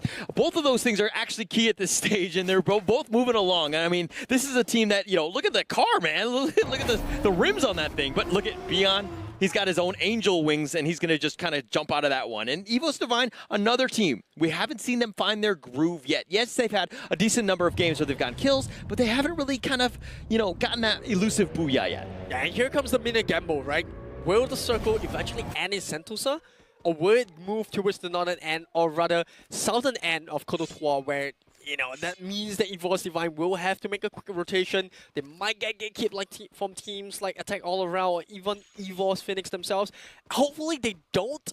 But we've seen this one too many times, especially in the previous maps, where teams traveling in late get punished because of the late rotation. Yeah, everybody gets punished by the late rotation. It's about awareness. It's about understanding where you could be potentially flanked. If there are times where your tunnel vision, and it looks like Fede's all by himself, really nowhere to go. JLX is just unloading on him. Fede throws games. But now, a little bit of an update. EVOS Phoenix still late into circle. Same goes for teams like Loud, where they're coming in from the factory. And we do see, you know, a little bit of airdrop. Nice looking scenery there. Hopefully the teams do get to enjoy the view, but, you know, no time to enjoy as we head into the very second circle. Okay, it looked like Hoysang was going to go grab that crate up. It looks like he was going to be there. But Minerals Esports, they had early skirmishes. They're down to 3 players. All of them have been zombified. They are back, and they need to make something happen. Yes, there's only 1 player that's technically been killed, but it's on your team. And Minerals Esports haven't found that kill yet. They haven't found that groove. They haven't been able to find anything other than, you know, a couple deaths on their side.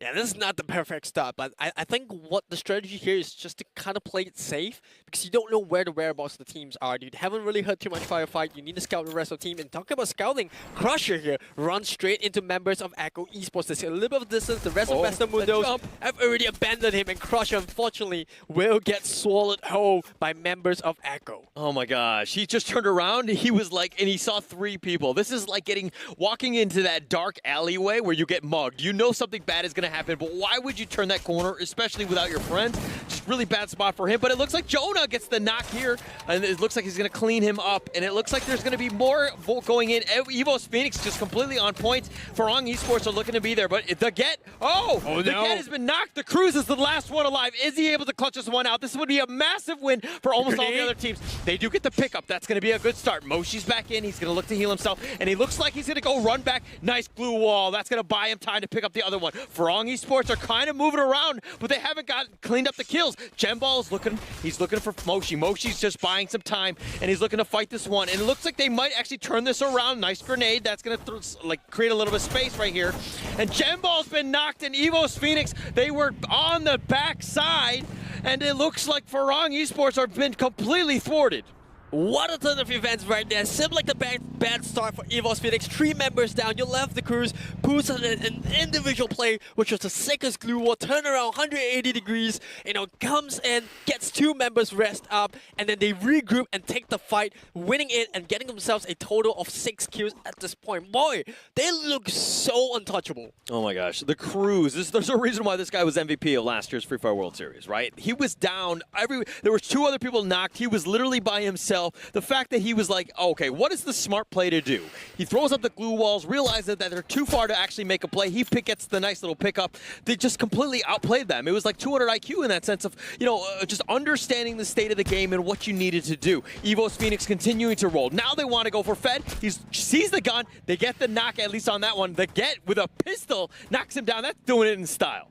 Yeah, I think they knew it was lost cause there, right? There's just too many members in the way. But on the bright side, they're not out of the game just yet. They only lost 1 member. There's more than enough time, more than enough, you know, revival points to kind of just get your members into it. But now, talking about revival, EVOS Phoenix eventually gets the Get back into the game. They're 4-man strong, looking to just ride this momentum. And speaking of riding the momentum, look at that. The Get getting 3 kills by himself. Oh my gosh, he's got almost 800 damage at this point, right?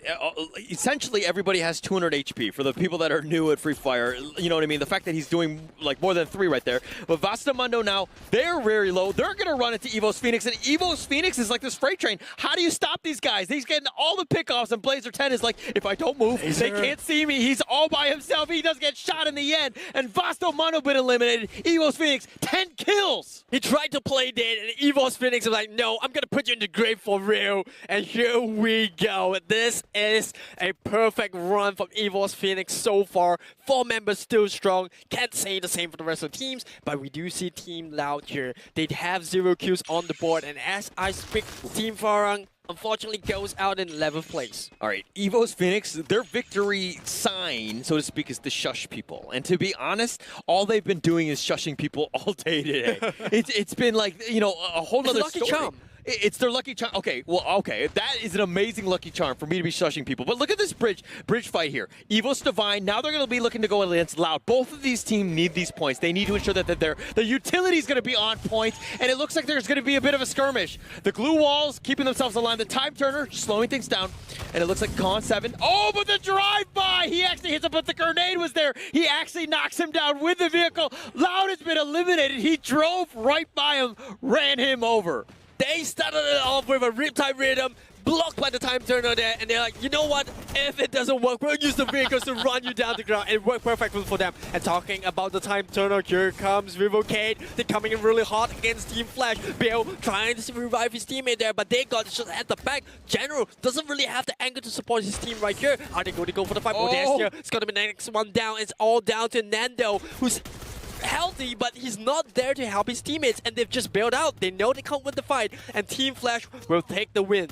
Yeah, Nando is going to be revived here. He's going to look to just help his team right now, and they really need they need the points right now. General is also with him, but it's just those two. How much can they do? Evos Phoenix, back to them. They were seeing what they're doing. They're just owning this bridge, making sure that nobody has any sort of space. Jonah's got 2 kills to his name, but they sense somebody's nearby. There must be a reason why they're sticking around on this low ground here. But they do hear that Minerals Esports is near. But like you said, the bridge looks good at this point. Both Evoses on this bridge in the circle. Storm completely evading them. But as I say, Caster Skirts strikes again, moves it up to north, where we do see attack all around, and was fighting it out. Attack all around, getting knocked down, and that's going to be V Gaming on the receiving end. Binchu on that bike, but now sent to the next lobby as Wask has the higher ground. But can they take this fight? Attack all around does have some structure around them in terms of the terrain, with this rocks providing the cover. They have the glue walls as well, which we know they're so good at using. Kororo with that amazing shot on that drive-by on that motorcycle. This is the former best rookie. He was MVP in FFPL at Season 4. This is a guy that's an absolute monster. Literally the best player on that team on attack all around. There's a reason why the Thailand teams are both very scary. They're both very mechanically sound. They understand the state of the game, and they don't take any risks. If we see what Evos Phoenix are doing, hey, we've got our 10 kills. Now let's just kind of camp out. What are you going to do? There's 8 teams left. We don't need to do anything risky. Well, but as we say that, members of Evos Divine now have to push towards Evos Phoenix as the storm closes in. And that's going to be the first move made out here. They're going up against one another. Meanwhile, attack all around also looking to try to close this fight against members of Wars. The time turner there just going to buy some time as Foki now moving on to side, trying to get a better angle. As we see him get knocked down, no chance there. No advancement for you as Moshi snipes beyond off the side of the bridge. And Hosang, he does try to provide that cover fire for his teammate. No good to go. But here comes Moshi. The grenade from JLX knocks down 2, takes 1 out, and they are looking to be on fire. And Joanna on the other side map, West gets 1 out and 8th place. And Moshi looking to close the ground. Evos Divine, you're up against the potential champions, and they are taking this fight so badly. Joanna gets knocked down as well, gets revived by his teammate. He has the grenade launcher on hand, but look at that. Both Evos are in a lot of trouble as Minerals Esports are just nearby. They're looking to try to get the third-party fight. Evos Divine, Evos Phoenix, all there, as well as Minerals Esports. There's just too much action. Attack all around. Kororo just with another kill. Evos Phoenix, Getboo gets knocked as well. Jonah's going to be the last one. He's going to look to heal himself, look for placement points, keep himself alive. They've got 13 kills already, but Moshi is just turning this one up. He does have 3 kills to his name, 13 kills on that team, but Kororo with a quad, and to Echo Esports finally gets eliminated from Shin. Just really well played by Team Flash at that point. But Evos Divine, attack all around. Evos Phoenix, all in the same area. Who's going to make the first move? Who wants to show themselves? There's 6 teams left, 15 minutes. Yeah, like I said, Evos, right? They both get caught out just slightly outside of the storm, and Minerals Esports, they have no idea what's happening, right? If they could only see what we are saying, they would have known they kind of just push down the 2 final members of the 2 separate teams. And now Vivocade unfortunately going out in 6th place, and there's down to the last 5 teams, and Team Flash looking really strong as we see Shin with 7 kills leading the kill leaderboard. That's so crazy. 2,300 damage. Shin, this guy's an absolute monster, right? Like that is somebody nobody wants to mess around with. But Attack All Around, 11 kills. This is the team that's managing to find it, right? JLX with that amazing grenade on Wasp completely blows out that team fight. They give themselves a chance, and Evo's Phoenix has been eliminated. Huge win for Attack All Around as they look to clean up Minnows Esports on this side. And now it's down to the final 3 teams. Team Flash with 10 kills of their own. And Bermuda, here comes the grenade, and he will get it built with the knockdown on Quizzo. And then there were 2. Attack All Around. Can they go up against the Vietnamese team? It's down to the final circle here. They're pushing it in. The Time Turner as well as the Glue Walls trying to block out those damage coming into Team Flash grenade. And they actually do have the advantage. But now, look at this. JLX coming in from the side. Kororo tries to advance, but gets immediately shut down by Brian, who has the support of JLX. And now it's down to a 2v1. Team Flash was on the bottom. They were literally the 12th place, but this is a monster game for them. This is something that they needed to have. But Brian is going to be one of the only ones surviving right now against AAA, and it looks like AAA want to go for this, and they go directly toward it. Attack All Around, make sure that they get it, and they do it in style. They get that booyah. Attack All Around gets the booyah. Individual plays throughout, and eventually getting the secured booyah against Team Flash. Boy, this has been a ride for the Thai team. We talked about their playstyle, how different they are as compared to the rest of teams who were so aggressive. But here, like you say, don't count them out just yet. Yeah, but let's check out the highlights of that game. That was going to be match 4 in Bermuda. Let's see what happened in that game.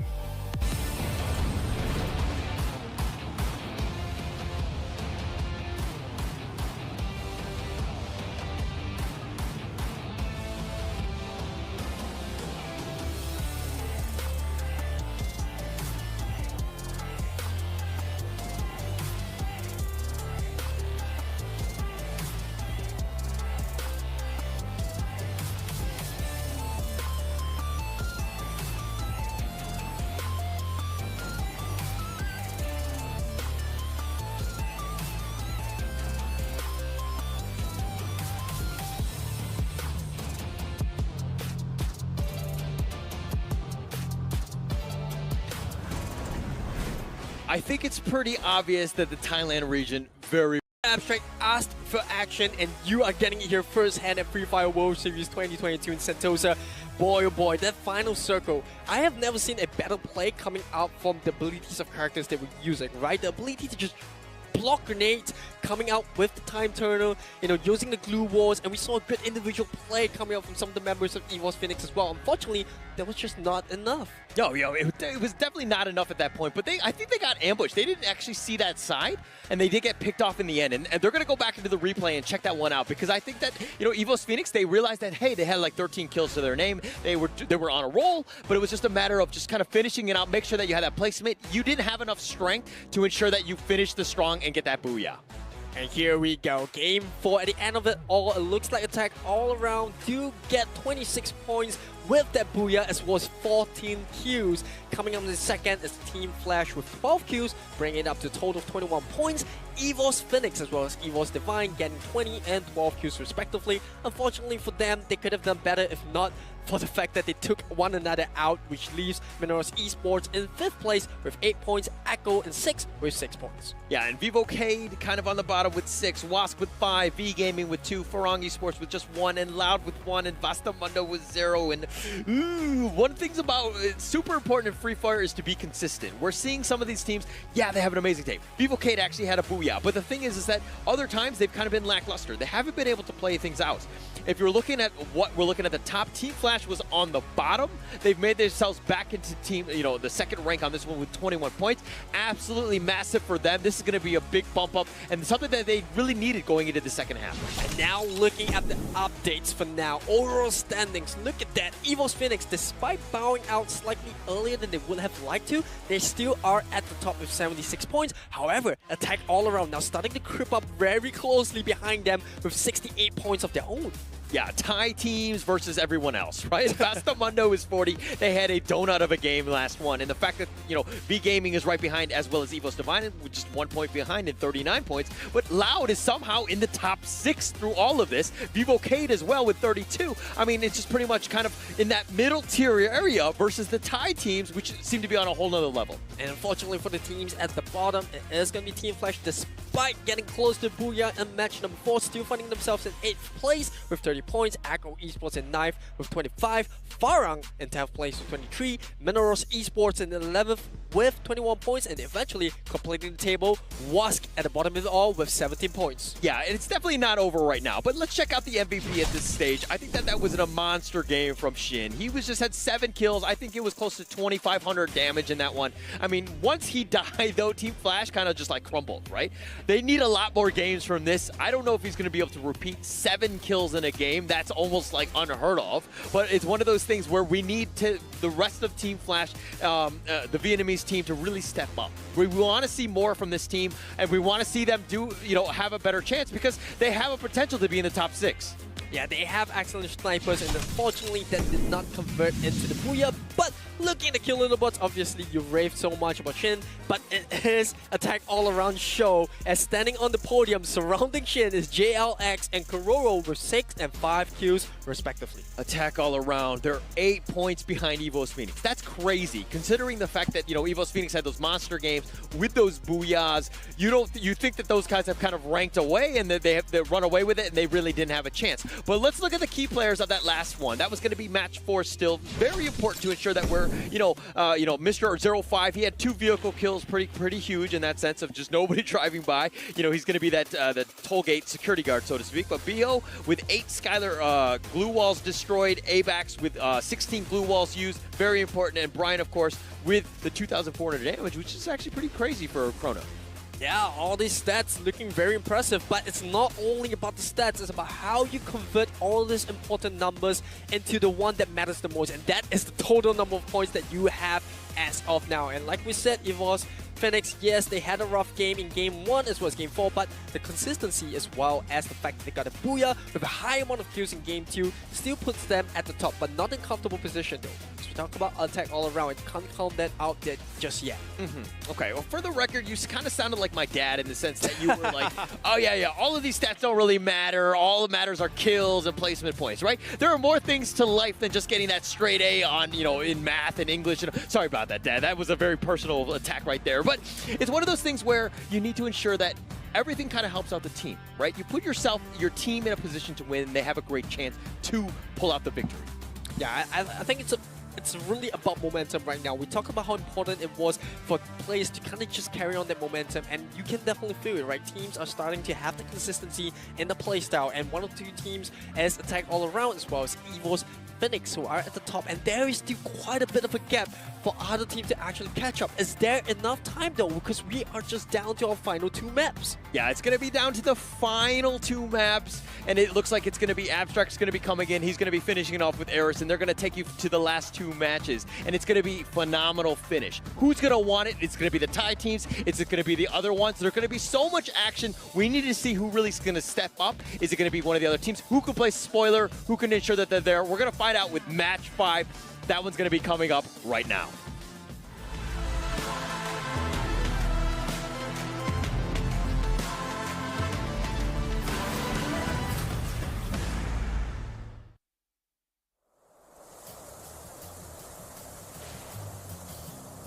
La Luna was at the top of the world after the Great Collapse. But they forgot about balance. The world needs both order and chaos. Our troublemakers walk in the dark. I welcome you to the world of the Mambas. We may be hiding in the shadows, but we're painting the world back into color. That's why we're taking on the mighty Horizon, the largest tech company in the world. They are no fun, and they're trying to take over the world. We won't be silent this time. We found out what they're doing on Bermuda. People are finally seeing them for what they truly are. The smartest of them joined the Mambas. Others became our allies. And many more fight solo. Hey, Horizon. Can you feel it?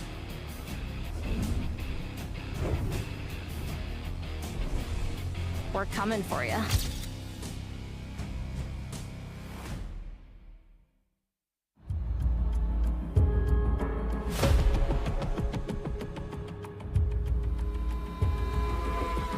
Thought they had the high ground. They thought they were walking in and they were just gonna destroy everybody.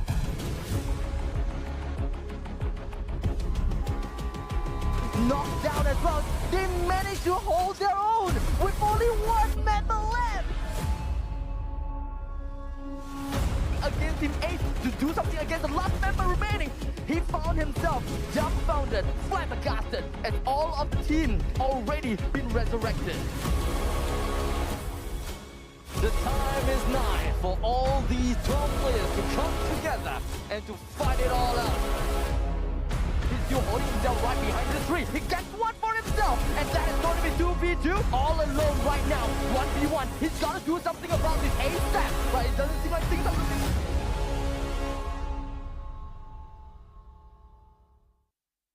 Wanna watch a movie? Can't make it. Hey, go shopping. Not available. Why is everyone so busy?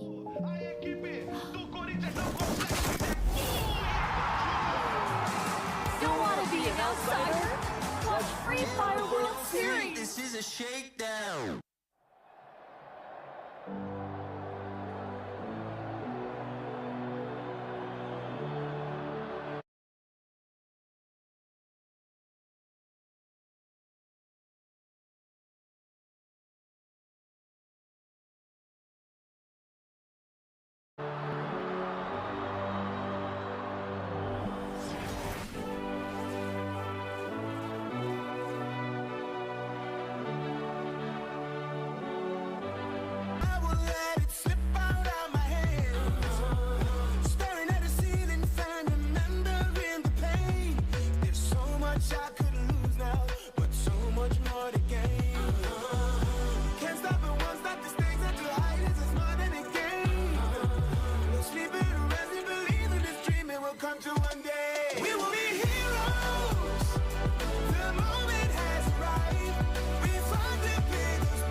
Let the heroes arise. There's no stopping you right now.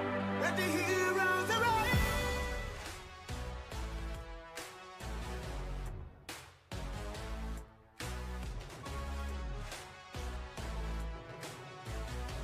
All right, ladies and gentlemen, we are now back in for the Free Fire World Series 2022 Sentosa. My name is Abstract. I'm back together here, of course, Eris. Yes, it has been a fantastic day so far. A lot of kills, a lot of fantastic team duos, and hopefully the teams are enjoying it as well. I'm pretty sure some definitely enjoying it a little bit too much more than the others. Well, the competition has been tough so far, but when it comes down to the Thailand teams, it kind of seems as though it's not as tough for them. Well, obviously a lot of hard work put up all the way by the teams up to this moment, and I gotta say, it's paid off for some of the Thai teams. Well, it definitely paid off. But speaking of paid off. I'm pretty sure that Secret Lab, they definitely paid off when it comes down to making sure that their Secret Lab Titan Evo 2022 is just making everything work out. Because if you want to sit like a pro, if you want the players to sit like a pro, well, definitely make the chair, and this is what we have got. Of course, they are the official gaming chair partner, so Secret Lab, thank you so much. Take a look at www.secretlab.co/2022 to take a look at their wide range of chairs of different designs and materials. Yes, and now moving on to the main pointer here. Which team is going to be stepping it up in Kalahari? Obviously, we know the answer for the first map in game number 2, where we saw EVO's Phoenix completely stomped out the rest of the competition, coming in with a booyah, as well as a fantastic number of kills. In fact, 18 to be exact, 18 kills. They have a lot of kills to their name. And they ain't gonna stop. There is still 2 more games to go. And I believe that in every single one of these games, EVO's Phoenix will still want to show what exactly they are made of. They are high above everyone else in the leaderboards, but hey, at this point in time, it is not too late yet for all the other teams to catch up. Let us not count them out, because there are still other teams that are still trying to catch up to them. Specifically, Vivocade and Vastamundo. Yeah, these 2 teams, they're just lingering around. Yeah, a little bit of a lackluster performance coming in, but Vivocade getting a first booyah of the day, as well as the fact that Vastamundo are trying to take fights to the best of abilities. Didn't really work out for them so far, so hopefully that will improve. But let's focus at the top of the table, because that's what we're here about, right? Talking about the favorites and making sure that the hype stays real. 2 Thai teams at the top right now, with 2 very contrasting playstyles. On one hand, you have Attack All Around that loves to just sit in the center of the circle, soak in and gatekeep, while you have, on the other hand, EVO's Phoenix, the reigning champions from last year's performance, coming in, taking fights very aggressively, and always seeming to be able to find something out of nothing. Well, they are crowned the kings of the kings for a very reason. And Attack All Around, they don't come into the Free Fire World Series playing like any other teams in their region. They are crowned as the crafty team. They know exactly what they need to do in order to turn other teams against, well, practically the other team. They know what they need to do in order to increase their advantage instead of decreasing other people's advantage. They love to play in the lower grounds, and whenever possible, they will hint at the opponents, manipulate them to attack the opponents that they themselves want to attack. And they also made sure that the positioning is always working out well. Yeah, one player which I think is really overrated, or rather underrated, is actually Hoisang. Right, he is that player that does a lot of the dirty work for his team, right? Going in, trying to buy time, trying to create a little bit of a distraction around it, while Kororo gets the kill. So I think that is where the team effort comes in. It's really, really important to notice that sometimes players that do not get the highest number of kills or do the most amount of damage still have a very important part to play to try to set up for that win. I mean, in the end of the day, it is Thailand that is reigning victory. But I don't want to say that just yet. Like I said, 2 more games to go. EVO's Divide, they are also one of the teams that we gotta have to look out for.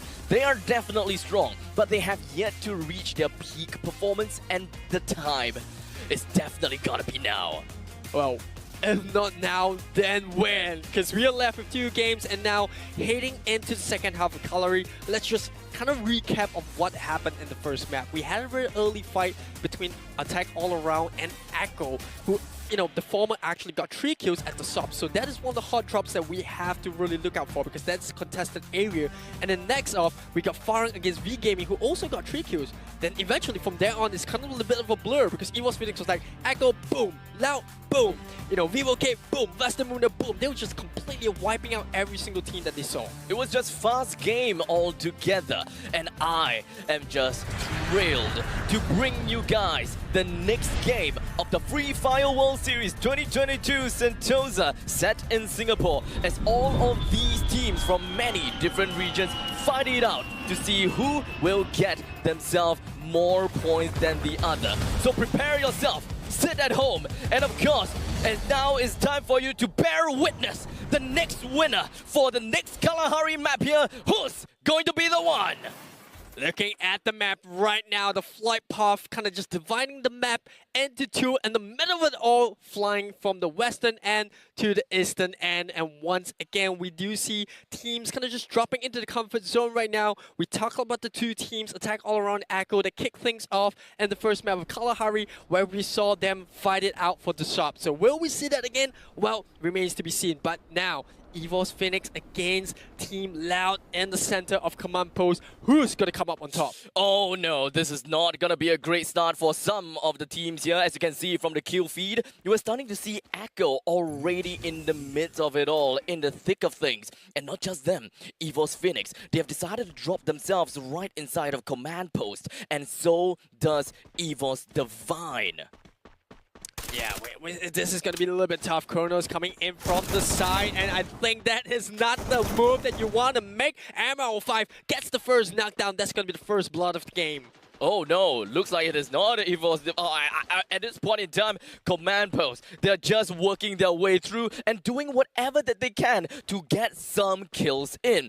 And now, it's going to be Jonah. He's getting himself close and closer and closer. The rest of the members coming from the side of EVOS Phoenix, they're moving their way. They found themselves a knockdown onto Noda, and that is going to be an easy kill to the side of EVOS Phoenix. Yes, and like I said, this is a team that loves to drop into a zone where the revival point is nearby. If they take a bad fight, they can immediately bring their teammates back into the midst of it all and try to get the bad advantage. But it looks like they don't need it for now, as they get the first kill onto members of Team Loud. And that's going to leave the Brazilian team a little bit hurt, I gotta say. They're going to have to retreat from their favorite, command post. Not going to be a problem for them, but speaking of problem, it kind of seems as though EVOS Divine is going to find himself in a little bit of problem, as now it is going to be Minerals Esports that have decided to come knocking onto their doors. But we are going to be seeing a little bit of a turnaround indeed, as now Mr. 05 comes in to clutch. ABAX doing whatever that he can as well, as they manage to bring 3 members down onto the ground, kneeling, and they are unable to fight back. There's nothing that is going to be helping these Minerals Esports players from getting back up on their feet, at least for now. Yeah, ABAX there. He was just trying to save some ammo, using a melee to just finish up the rest of the fight. But that being said, they are down but not out as we move into this phase of the circle, which I think is very critical, right? It's about making a decision of where you want to set up posts. Where do you want to make it a town? And as we say that, a lot of fights across the rest of the map, as well as revivals coming in from teams that kind of got taken out early. But we still have all 12 teams surviving here in command post. We do see the Cruz, who loves to take the high ground and just try to be that eagle eye for his team. Try to scout out the surrounding to see which teams could be nearby and how they can approach the fight. EVOS Phoenix, they are setting up shop inside of command post. No one is going to get close to them at this point in time. Every single one of these teams that decided to get themselves into command post decides to just run away, do what they can, and just stay alive. As you can see, the members from Vivocade, they probably have understood the statement, the mission, and that is to be staying alive. They are already inside of this current circle, so there's no reason for them to start a fight, especially since they are already at the top of the leaderboards. They can look up for more fights in a while later. Yeah, Westermundo finding them very comfortable in Santa Catarina, which we saw them do the same in the previous Kalahari map. And we're starting to see Farang make the first aggressive transition from the first phase of the circle. They're traveling now down to confinement, where we do see fights really happen around there. So, I think that's going to be the case for a while, as Attack All Around once again dropping straight into the center circle, which is their comfort zone. Like I said, very contrasting playstyles between the two Thai teams, but both playstyles seemingly to work out for both. And now, Dashgotch, he's finding himself in not a really good position. He found himself with the glue walls completely detached and away because of the type rhythm that was thrown over to his side. The one thing that saved him, after all, it is going to be the time turner. He's going to be safe and sound, at least for now. But the members from Attack All Around has got him in their crosshairs. They are not going to be keeping their eyes off of him. Even if the crosshairs is not in there, it is going to be the third person point of view to help them get that information. Yeah, unfortunately for Loud, they are still on the edge of command post, and that means that EVOS Phoenix might just scout him out if he's not too careful. In fact, he is sandwiched between two of the Thai teams. Attack all around EVOS Phoenix. Boy, that must be a nervy situation to be in. But he doesn't have the map like we do, so he doesn't know it just quite yet. They definitely don't just yet. Minerals Esports, they are hiding themselves inside of refinery. Definitely something that we have been expecting. They are always jumping into refinery. But Farang Esports, they are the one that always goes over the refinery as well. But they have decided to change things up all the way. They do not want to jump in the same place as Minerals Esports. So completely understand that. A couple of teams are actually still outside of the circle. They do not want to get themselves into any unfortunate scenarios. And so far, from all of the games that we have witnessed so far, the team fights will only start pouring in from 9 minutes in, but the main fight of it all, where the pandemonium occurs, is where 12 minutes happens. Yeah, look at the leaderboard right now. Total domination by both the EVOS' team, right? With MR05 standing at the top with 3 kills. The rest pretty stacked up between 2 and 1. And speaking of them, well, look at that. Joanna finding themselves a kill. And unfortunately for Loud, they are down to a final member, K17 there. A bit unfortunate. Jonas working his way. 1 kill for him. Moshi 1 kill. Getbu also have got a single kill to his name. They are all pretty happy with what they have gotten so far, but they have got more to their name. They know what they are capable of. They know that they have got the mechanics. They got the micro, they got the macro. They will do whatever that they can to wipe out the entire server out of the board just to get more points, because they know they are at the top of the leaderboards. They do not need those kills, but hey, it helps a lot to suffocate those people that are under them. I think this is where things get a little bit nervy for the teams that are on the bottom half of the leaderboard in terms of total number of points. Because they know they need not only kills, but also to secure top positionings, if not the booyah, to actually claw their way back into a better position to try to challenge for the top half. So I think this is where we could see things get a bit grindy, teams kind of just waiting it out, not take unnecessary fights, and we're starting to see that from teams on the bottom half. Like we said, Loud, unfortunately, not the perfect performance now. You got Echo Esports, who were coming in hot in the plains, but not so hot into these games. Well, eventually, the next circle will be the end of some of these teams here. Is it going to be Echo? Is it going to be Loud, or is it going to be Team Flash? Because right now, we've got most of these teams that is actually outside of the circle. They will eventually want to make their way into the circle. But speaking of in the circle, Attack All Around doing exactly what we have seen all time. They're always finding themselves in the center of the circle. They don't give a single care in the world as to where they are. They will just make their way right through the center. It's an aggressive, it's a bold play. But it works, because no one is gatekeeping them. No one is stopping them at all. Yeah, the only team that's really close to the position right now is Wask, who we know, yes, they have the potential to take team fights, but they've been losing quite a bit as well. Talking about team fights, Echo in one of their own. Is it really going to be the time for us to witness a team fight here? It could very much be. The flash freeze just going to be popped right onto Umbak. But General, he decided to go for a pincer with a grenade right behind of him. Brings him down almost immediately. But there's going to be the time turner coming from the side of the Vivo Kane members. The rest of them floated right out. They tried to go for the chase. They're racing after the rest of the members from the side of Echo, and it doesn't seem like things are going to be working so well for them. As such, Echo Esports finds themselves eliminated at game number 5. As Vivocade, they are not stopping at all, because they are just breaking through like an Olympic diver. Perfecto coming out from Vivocade. That was as clean as a team fight as you would hope for from a really good team that takes fights just like them. They were lackluster in the first half. Yes, they did get 1 booyah, but they're stepping it up now in Kalahari. And looking at the kill leaderboards, it's 4-4. Tied number of kills between Vivocade and EVOS Divine. And I gotta say, Vivocade, they are a team that you can't count out just yet. The fact that they managed to get 1 booyah means they have the potential to just kind of repeat that feat. Vivocade, they are a team that really love to play in the center of the safe zone only after the 5th circle. So they will always willingly give Attack All Around that center part of the circle at the early start, right? Just take it. But When the 5th circle starts to appear, roughly around that time, it will be about 13, 14 minutes. And that is when VivoK comes online. They know that they want to take the control, and control it is. Break down any people that comes in, and they will be on a tear. Circle update right now, moving into Santa Catarina, who attack all around now, reaping the benefits of moving in early. Now teams like Team Flash, Wasp, who are now cut out of the rotation, means they have to fight this tough battle against the Thai team. And, well, I can't count with how many fingers, I gotta say, but less than 5 times that I've seen the team manage to take a fight, to attack all around, and manage to win it. So, can someone break that track record? I don't think so. I just don't see it. They're just so strong at holding the ground. They are strong. They will always find themselves in unfortunate situations because they have involved themselves in a fight.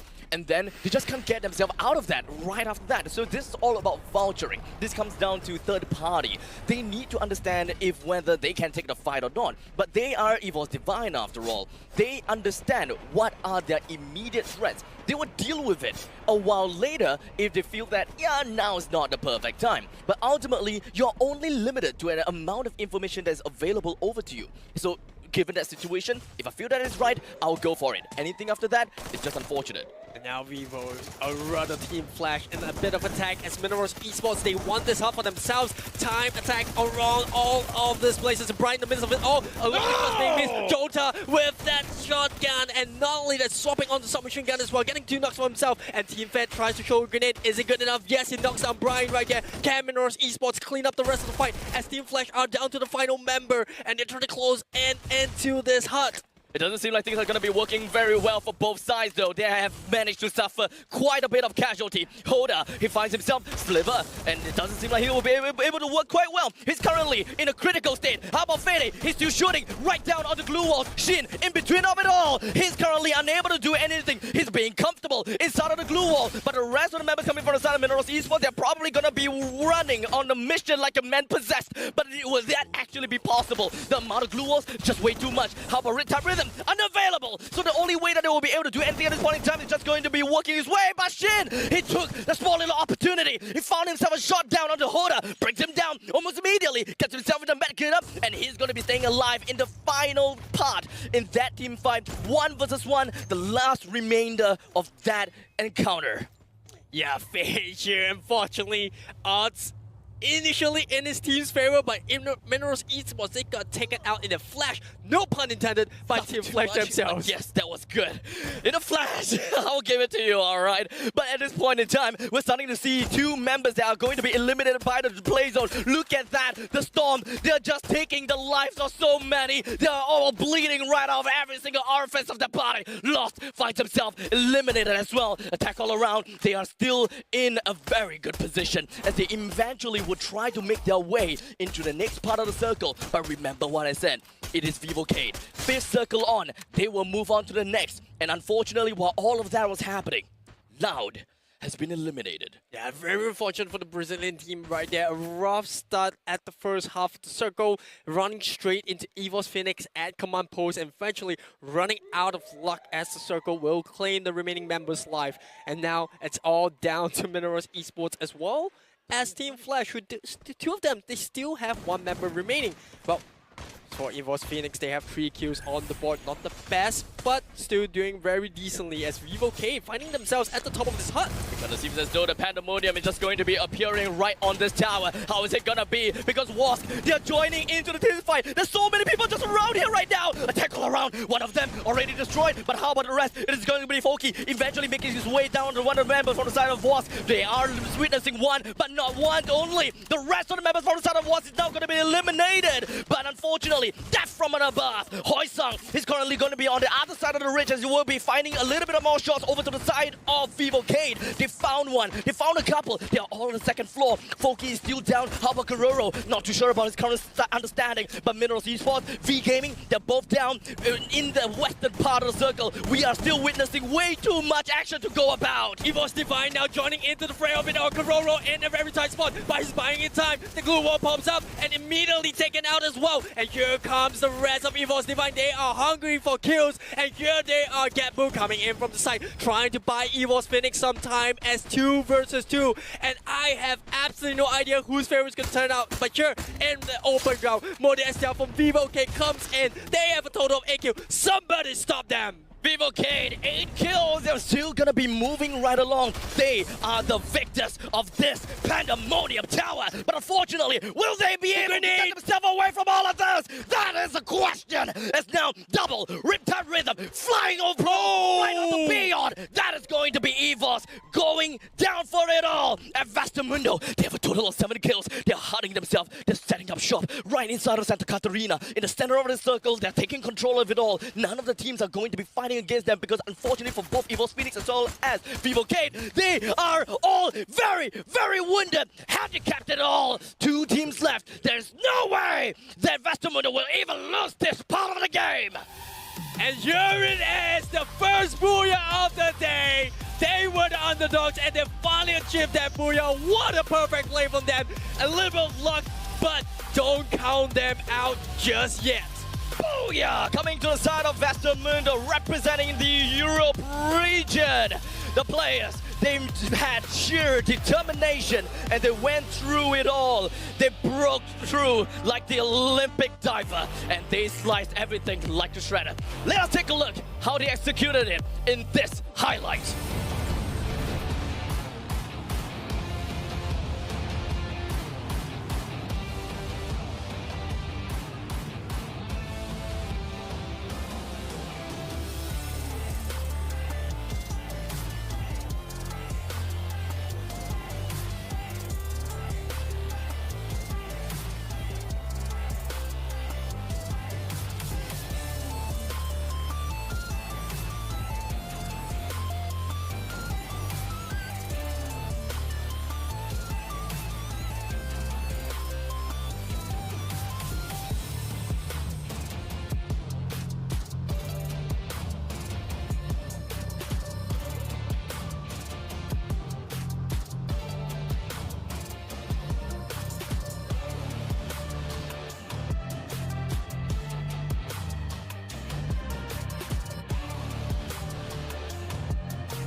Game number 5 concluded with a booyah! Going over the side to the European region, Vastamundo. They conquered it all, and after 4 games, they finally found themselves with the booyah that they've been vying to have. Their dominant gameplay for Game 1 to Game 4, well, it has been consistent to a certain extent. They found themselves in 3rd place after Game number 3. I gotta say, they are looking pretty darn good, especially after getting this booyah. Yeah, they had a little bit of luck inside, but don't get me wrong, that was by no means an easy fit for them because they still had 2 Thai teams alive in there. Fortunately for them, EVOS Divine coming in to third party that fight for Minerals Esports and EVOS Phoenix, who unfortunately took 2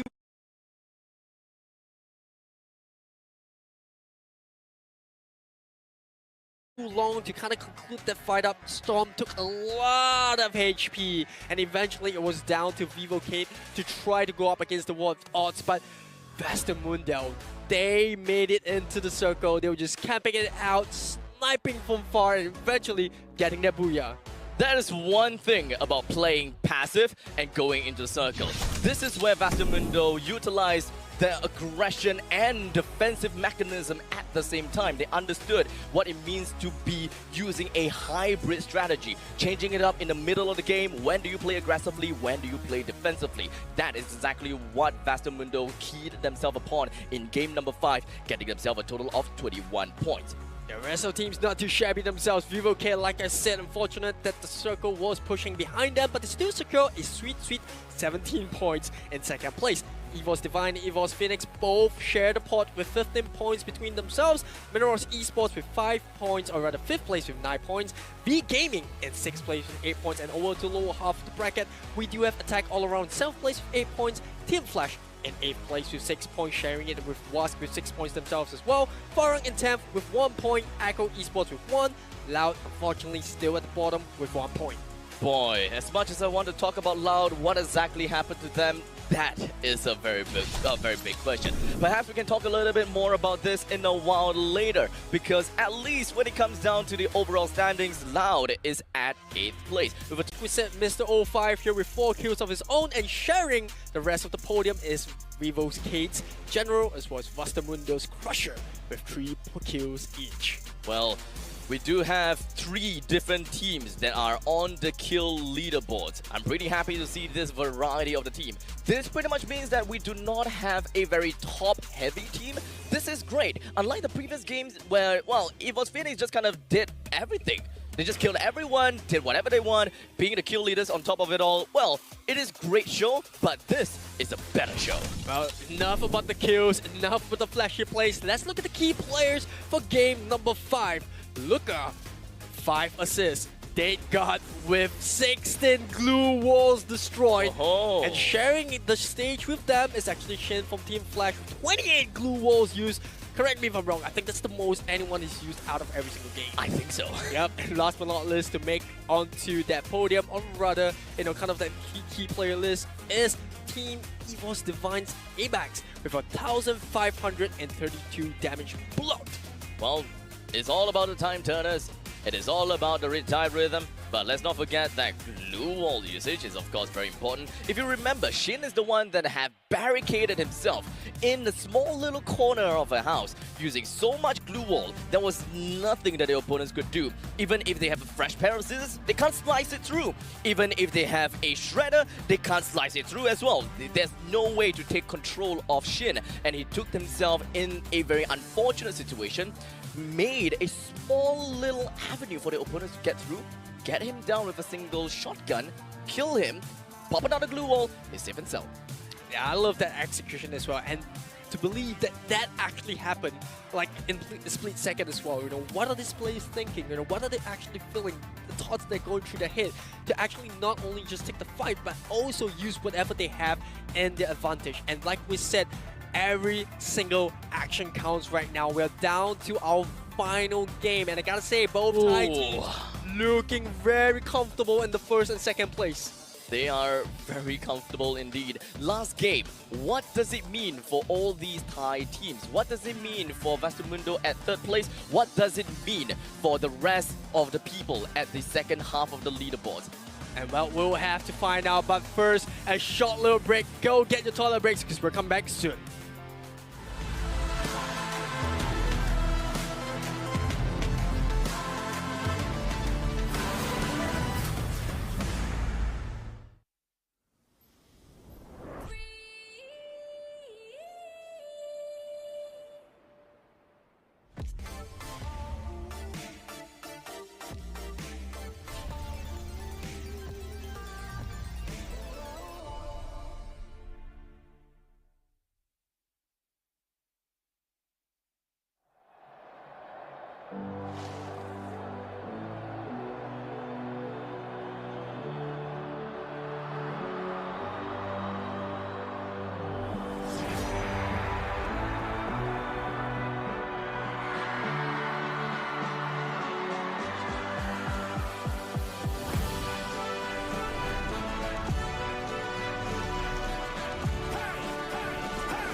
get it. And I'ma push it to the limit. I don't do it for the fame or the credit, but I'm gonna be the rookie of the year when I finish. You don't want it, then I'ma take it and I'm gonna make it. Facing the dangers and ways that will turn into celebration. I am courageous and may just be the greatest alive. I become a sensation when the heroes arrive. We will be heroes. The moment has arrived. We fought the biggest battle of life. Come on. We will be heroes. The last ones to survive. We came to stay until the end of time. We will be heroes.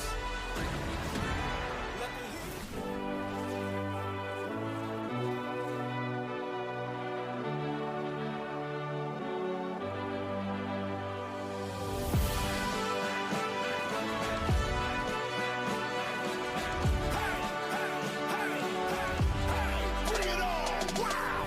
I never thought that one day I would get that kind of chance. There is no way that I will let it slip out of my hands. Staring at the ceiling fan, remembering the pain. There's so much I could lose now, but so much more to gain. Can't stop it, won't stop. The stakes are too high. This is more than a game. No sleeping, resting, believing this dream it will come true one day. We will be heroes. The moment has arrived. We fought the biggest battle of our lives. We will be heroes. The last ones to survive. We came to stay until the end of time. Let the heroes arise.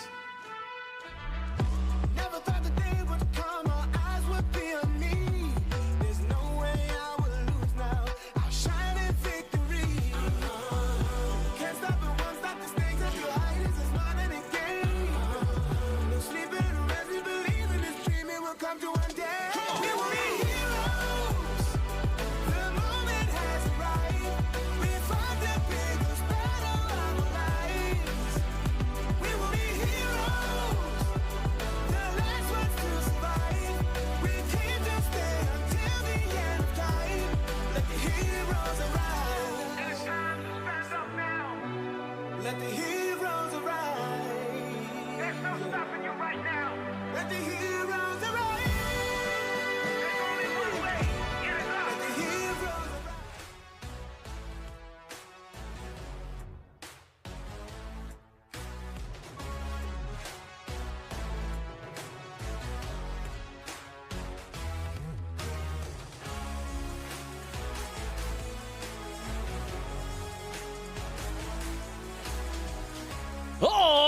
Alright, survivors! Welcome back to the final game of the Free Fire World Series 2022 Sentosa! Once again, here we are at the final game of the day, the final game of the Grand Finals. And my name is Aris, customers like me is one and only Abstract. We had an amazing amount of action that has happened in the first 5, but here it is, the very final one. Who will eventually be crowned the champion of the Free Fire World Series 2022? The amount of booyahs that has been going around has been of quite a variety, and I am absolutely loving it. But despite the fact that we are starting to see more teams getting themselves booyahs, it doesn't stop Evil's Phoenix from putting themselves a league above the others, and that is definitely something that we gotta have to admire. Yeah, I gotta say the consistency is scary. Like, you know, every single team is trying to knock them off the perch, and I gotta say, they're still looking very, very strong. Even in game number 5, which they unfortunately got knocked out earlier, towards the final circle, they still have enough points because of the momentum that they got in game 2, 3, and 4 to put themselves at the top. It is all about, oh, okay, maybe not all about momentum, but momentum does play a very big deal Huge. for games, right? Game number 1, it didn't really quite work out that well for them, but like you said, game 2, 3, and 4 was definitely something that really got them riled up. Game 2, Boom, boom, pow, boom, shakalaka. They got themselves kills and kills and kills, and eventually get themselves even more booyahs. Yes, last year they got themselves 4 booyahs. This time 2 booyahs. It pretty much shows the level of competition is slowly but surely rising. But that's not gonna be stopping them just yet. Yeah, we're down to a final game, and I gotta say, yes, they look comfortable, but just slowly creeping up the leaderboards, consistently banging around there is none other than the other Thai team, Attack All Around. They've only gotten themselves 1 booyah, but because of the consistency and the high volume of kills they've gotten across the 5 games, they find themselves not too far off the top. This is another version of a pressure cooker that I have never seen before. I thought that the MCP majors are slow enough, but I am so wrong!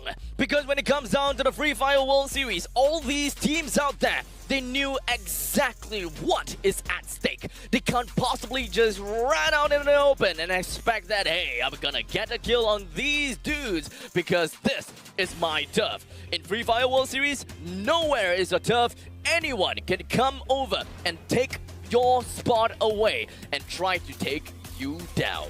Yes, and other than the 2 Thai teams, I gotta say some of these other teams are still in the race because we got Mundo in 3rd place. I know they're your favorites, and I gotta say they did really, really well in Kalahari, getting themselves the first booyah and now bringing their total number of points to a tally of 61 points. And not too far off them is actually Evil's Divine in 4th place with 54 points. Well, let's not forget about the fact that Vivocade, they are extremely impressive in all things considered. With 1 booyah to their name, they have 49 points and not just too far away. V Gaming, 47 points. So this final game could really make it or break it for Vivocade, for V Gaming. In fact, for a lot of these other teams here below of Evil's Phoenix. There could even be a possibility that Evil's Phoenix can be dethroned by Attack All Around if they do not get much points in the final game and then Attack All Around pops off. Yeah, that being said, no matter what happens in this final game, I'm pretty sure that at this current moment, the Thai fans are loving it. They love it! Both Thai teams at the top. Look at them. They look so comfortable. They don't look like people who are actually challenging for a $500,000 at the top spot. They look like they're in the zone. They look comfortable. They're like, yeah, at home. You know, been there, done that. We're sure to do it again. Again and again and again. That is the spirit of the Thai team. They are not going to be stopping at all. But you know what? Mundo from the European region, as you can see on the screen right now, they look pretty chill as well. They probably just gonna go through a couple of stats and going on and on. They know that their 3rd place could either go up or very, very possibly go down. They can't possibly come down to flop at this very moment in time. They're holding the ground. They might play defensively this time just to hold onto the ground, but unfortunately, I gotta say, they gotta hold on to that aggressiveness that they have shown us the entirety of today. Play aggressively, positions aggressively, and only turn to a defensive side when you absolutely need to. Yeah, well, heading into the final game, we talked about a plethora of teams, we talked about the strategies. Well, Abstract, if you, and only you, are one of these head coaches of Attack All Around or Evil's Phoenix, what is your message to them? I'm still gonna be saying exactly what I said to Hola. At this point in time, turn up the hype. Let them know that they are the best. Bring the morals up and let everyone know the wrath of your team. And this time, get the booyah.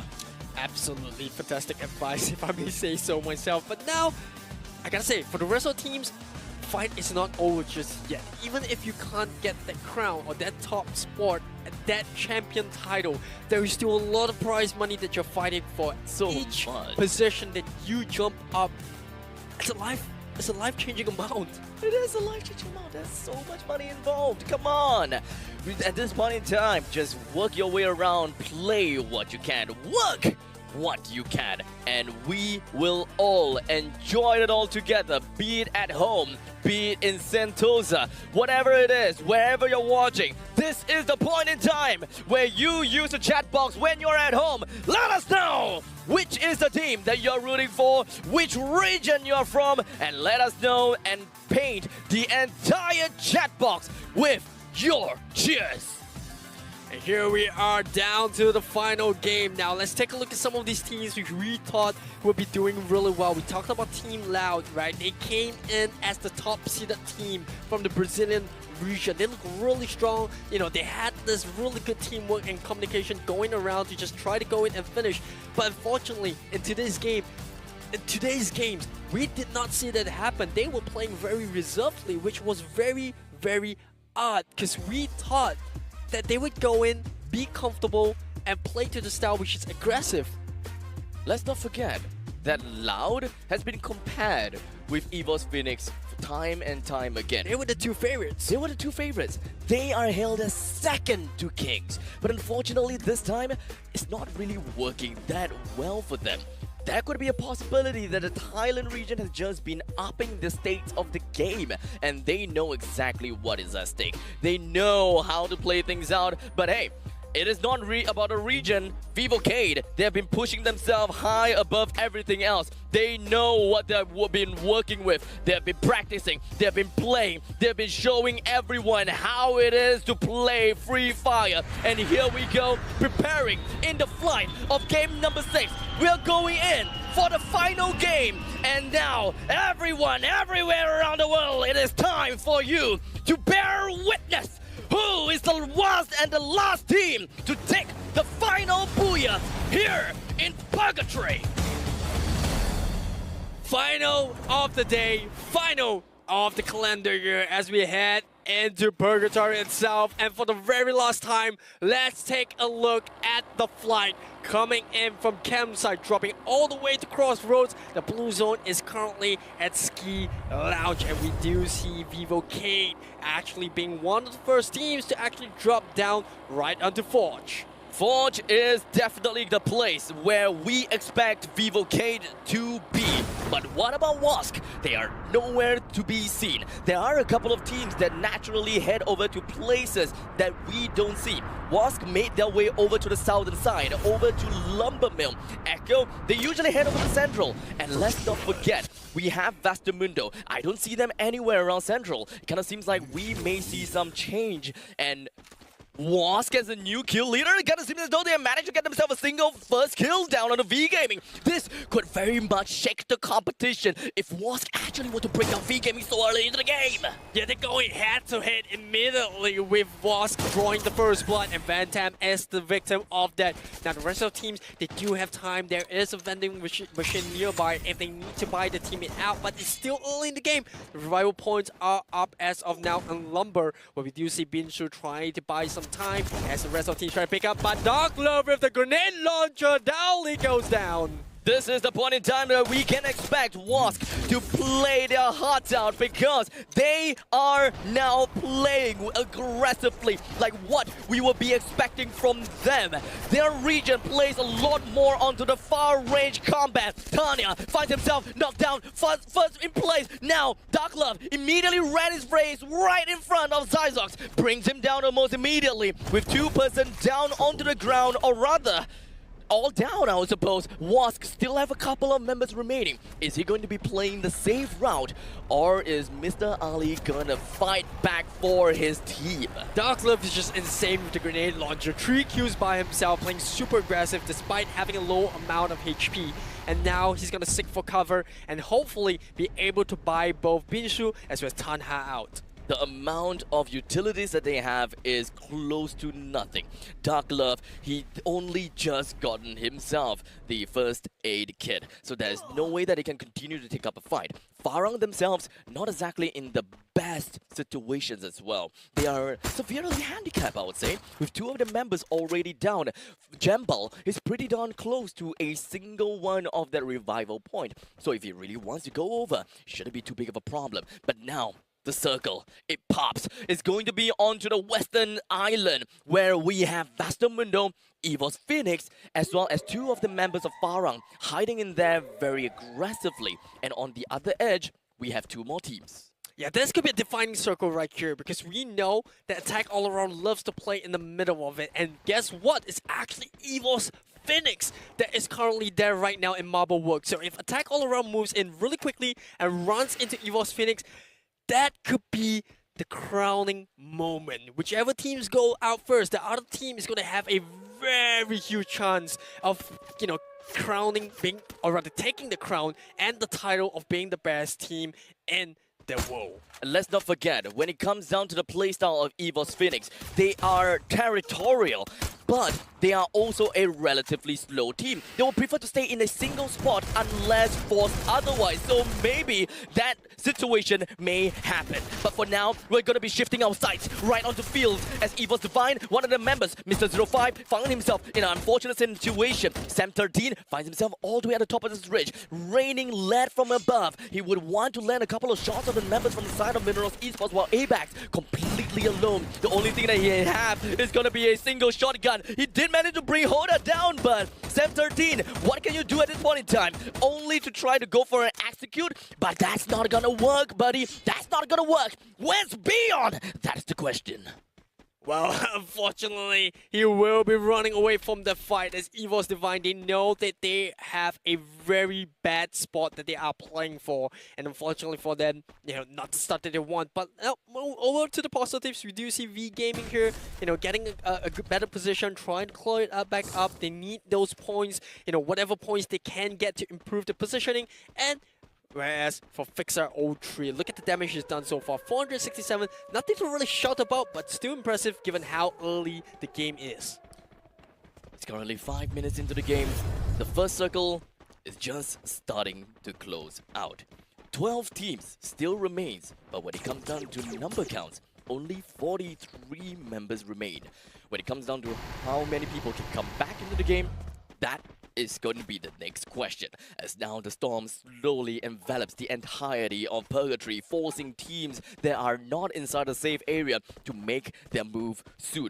And within just a short course of time, we're starting to see Attack All Around making their way to the center part of the circle, right as Aris said. And for EVOS Phoenix, they're still somewhere inside of Marble Works, where Loud has now managed to avoid them, at least for now. Yeah, they could play passive if they want, but now onto the southern end of the circle.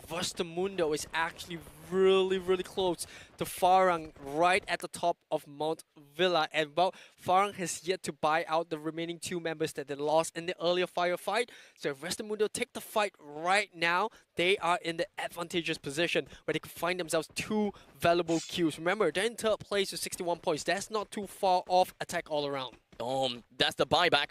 That's the buyback that we're looking out for. If Mundo were to keep their eyes up into the sky, they may very well be able to know that Farang or one of these teams is actually pretty darn close, and they don't have a lot of utilities for one another. And you know what? We do have a devil in the midst. As Farang now finds himself in the midst of the danger zone, it is not going to be good for them. But Mundo kind of seems as though they are in for the danger. They would want to get themselves inside of it all. If they were to move any more towards the eastern side, they might very well meet up with Pablo as well as Jambal. And on to the eastern end of the fight, Team Flash fighting it out with Vivo Kate for the control and the rights to enter in the middle of it all. While Minerals, well, they're taking a little bit of a long trip alongside with EVOS Divine coming in for Mood House. They got all the time in the world. They got Afterburn effect, so they don't really have to rush in. It's only the second phase where, it's kind of negligible if you have the Afterburn. If only they have Master of All. I've kind of been hyping that up for many, many times, but unfortunately it's not quite made to meta just yet, but I'm still gonna say it anyways. Well, he's trying his luck. I'm trying my luck, okay? Yeah, I mean, I love K, okay? I play K, and I really love playing the outsider circle. I'm not a very aggressive player, mind you, so I just like to play in the outsider circle, get myself the EP, and just take the storm. I'm not bleeding in every orifice of my body. My EP is keeping me alive. And now General taking his team on the right. It's Vivo Kate will cover some ground to make the win circle. Lucre is dropping all around the map right now as we do see Vivo Kate finally finding themselves at the edge. I think this is a perfect play for them. I don't think they will be in trouble too soon. if they actually know it. But Team Flash moving in, they want to take control of this bridge, which is going to be a key point in time because teams starting to move in from the northern end as well as the east might find themselves getting gatekept by Team Flash. Information has been found. Modestia, they know exactly where their opponents is and they are going to be gatekeeping inside of the bridge. Are they going to be going to the bridge? That is the question. Yeah, Team Loud though, they could mess it up for Evo's Phoenix. Yes, Evo's Phoenix looks really strong, but if they get taken out by Loud, that's going to put Attack All Around in a prime position to actually claw those valuable points to try to overtake the reigning kings of Free Fire World Series. And I gotta say, Team Loud, don't count them out. Yes, they haven't been performing so far, but they have the firepower to take this fight. Oh, Wask! They're going to make their way right onto the bridge in the southern side that connects the southern island and the western island. This is not going to be putting Genius in a really good spot. Mr. Ali as well as Dowley is eventually going to be making their way through the bridge as well. But they decided to go another way. They understood that that bridge is going to be a danger zone because there's way too much people that are just going to be guarding this area. Jumble lobbing a little bit of this grenade. Dark Glove understood his mission. He's just going to be working on that. There's the Charge Buster trying to land on top of Jumble, but unfortunately not going to be working that out very well. Big Zoo, he tries to go for a flank. He's trying to get the kill down to Jumble, but this frontliner is not going down just yet. The backliners from the side of Farah, they're giving a lot of suppressing fire, and that is how they're being able to bring down Dark Glove because of that Charge Buster. And Fangs, Gaming, they are going to be the first team that will be eliminated in game number 6. There was an unexpected fight coming up for Farang. They had one member that was actually isolated from the rest, and that was Jambao, but he bought so much time as V Gaming were lost. They tunneled vision and they got punished so badly. That was tough for V Gaming. They are having the spot being compromised right now. It is going to be tough, but we'll take a look at that a while later because in the northern part of this current circle, boy oh boy, things are going to get dicey as we have quite a couple of teams here. Evo's Phoenix as well as Loud, they are now teetering on a breaking point. Any sound that they make, every lead that they shoot out right out of the barrel of this gun is going to alert the hordes around them, and that is going to be K1 that started the first fight onto Moshi. Well, not exactly the best fight, the Evo's Phoenix, and how important this is for Attack All Around, they do not know, but the gods are currently in their favor as Evo's Phoenix finds themselves being pushed the walls behind their backs. This is gonna be tough. We only have one team eliminated, and there's another team that needs to suffer the fate of having no placement points at all. Which is going to be the team is kind of hard to say, as now is 11 minutes into the game. A lot of these teams, they are pretty safe and sound, at least for now, but they can hear the whizzes, the sound of the bullets going past of their heads. They don't know if whether the shots are even going to land, but Mr. 05 is going to be the first one to be receiving those shots, and so will the Cruz, as he finds himself knocked down by K1's grenade, leaving Jonah, the last member left, coming from the side of Evo's Phoenix. Well, what an unexpected turn of events. Loud here landing Attack All Around, a helping hand. And now Minor's Esports. And Jonah gets removed as well.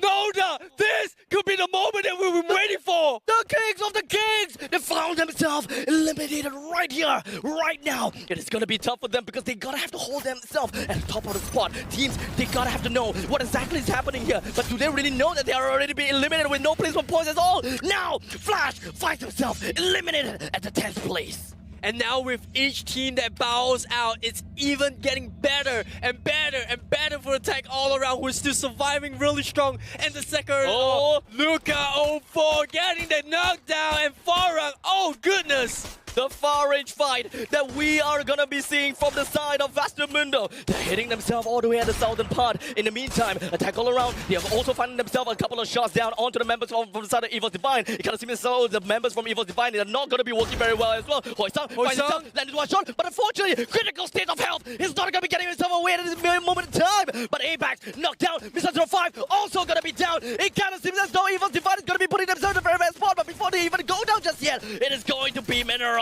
that finds themselves eliminated at number 9. And now looks like Foki, they know it. They're getting momentum in right now. Was 8th team, but it doesn't matter. Look at the time right now. 6 kills on the board. Attack all around is going to be the next eye that we gotta have to look up for. Evil's Divide finds themselves eliminated now at number 7. And now attack all around. They are definitely going to be the next person that next team that we're going to be keeping our eyes on because they have a lot of kills. They are currently seated in 2nd place, and they are going to be the one, and very possibly the one, that could be able to overtake Evil's Phoenix, dependent on how well they do in this game. They just need 20 odd points or somewhere around that point, and that is how they will be able to catch up. But the question is, will they make it? 15 to be exact. Before the beginning of this game, Attack All Around were only 15 points behind EVO's Phoenix, and that looks like a very viable number they can get, especially with EVO's Phoenix getting eliminated right here. But now let's take a little bit of a step back. Let's bring it all in. This could be a very defining moment, like we just said over and over again. Circle closing in, and it's Echo Esports that actually find themselves in a very unfamiliar position, but a comfortable one where they are in the midst of it all. 6 teams left. We have a couple of teams that's going to be finding themselves in the center circle, and that is going to be Echo Esports. The fire through the silence of the horizons. People are knowing that the fact that Echo Esports is in the center. But before anything happens here, it's going to be Loud, making a Loud close to an exit out of this game. It is not quite there yet. There was still one more man that's just going to be hiding himself right around Marble Works. K1 is going to be the last member remaining. Will he be able to get himself away?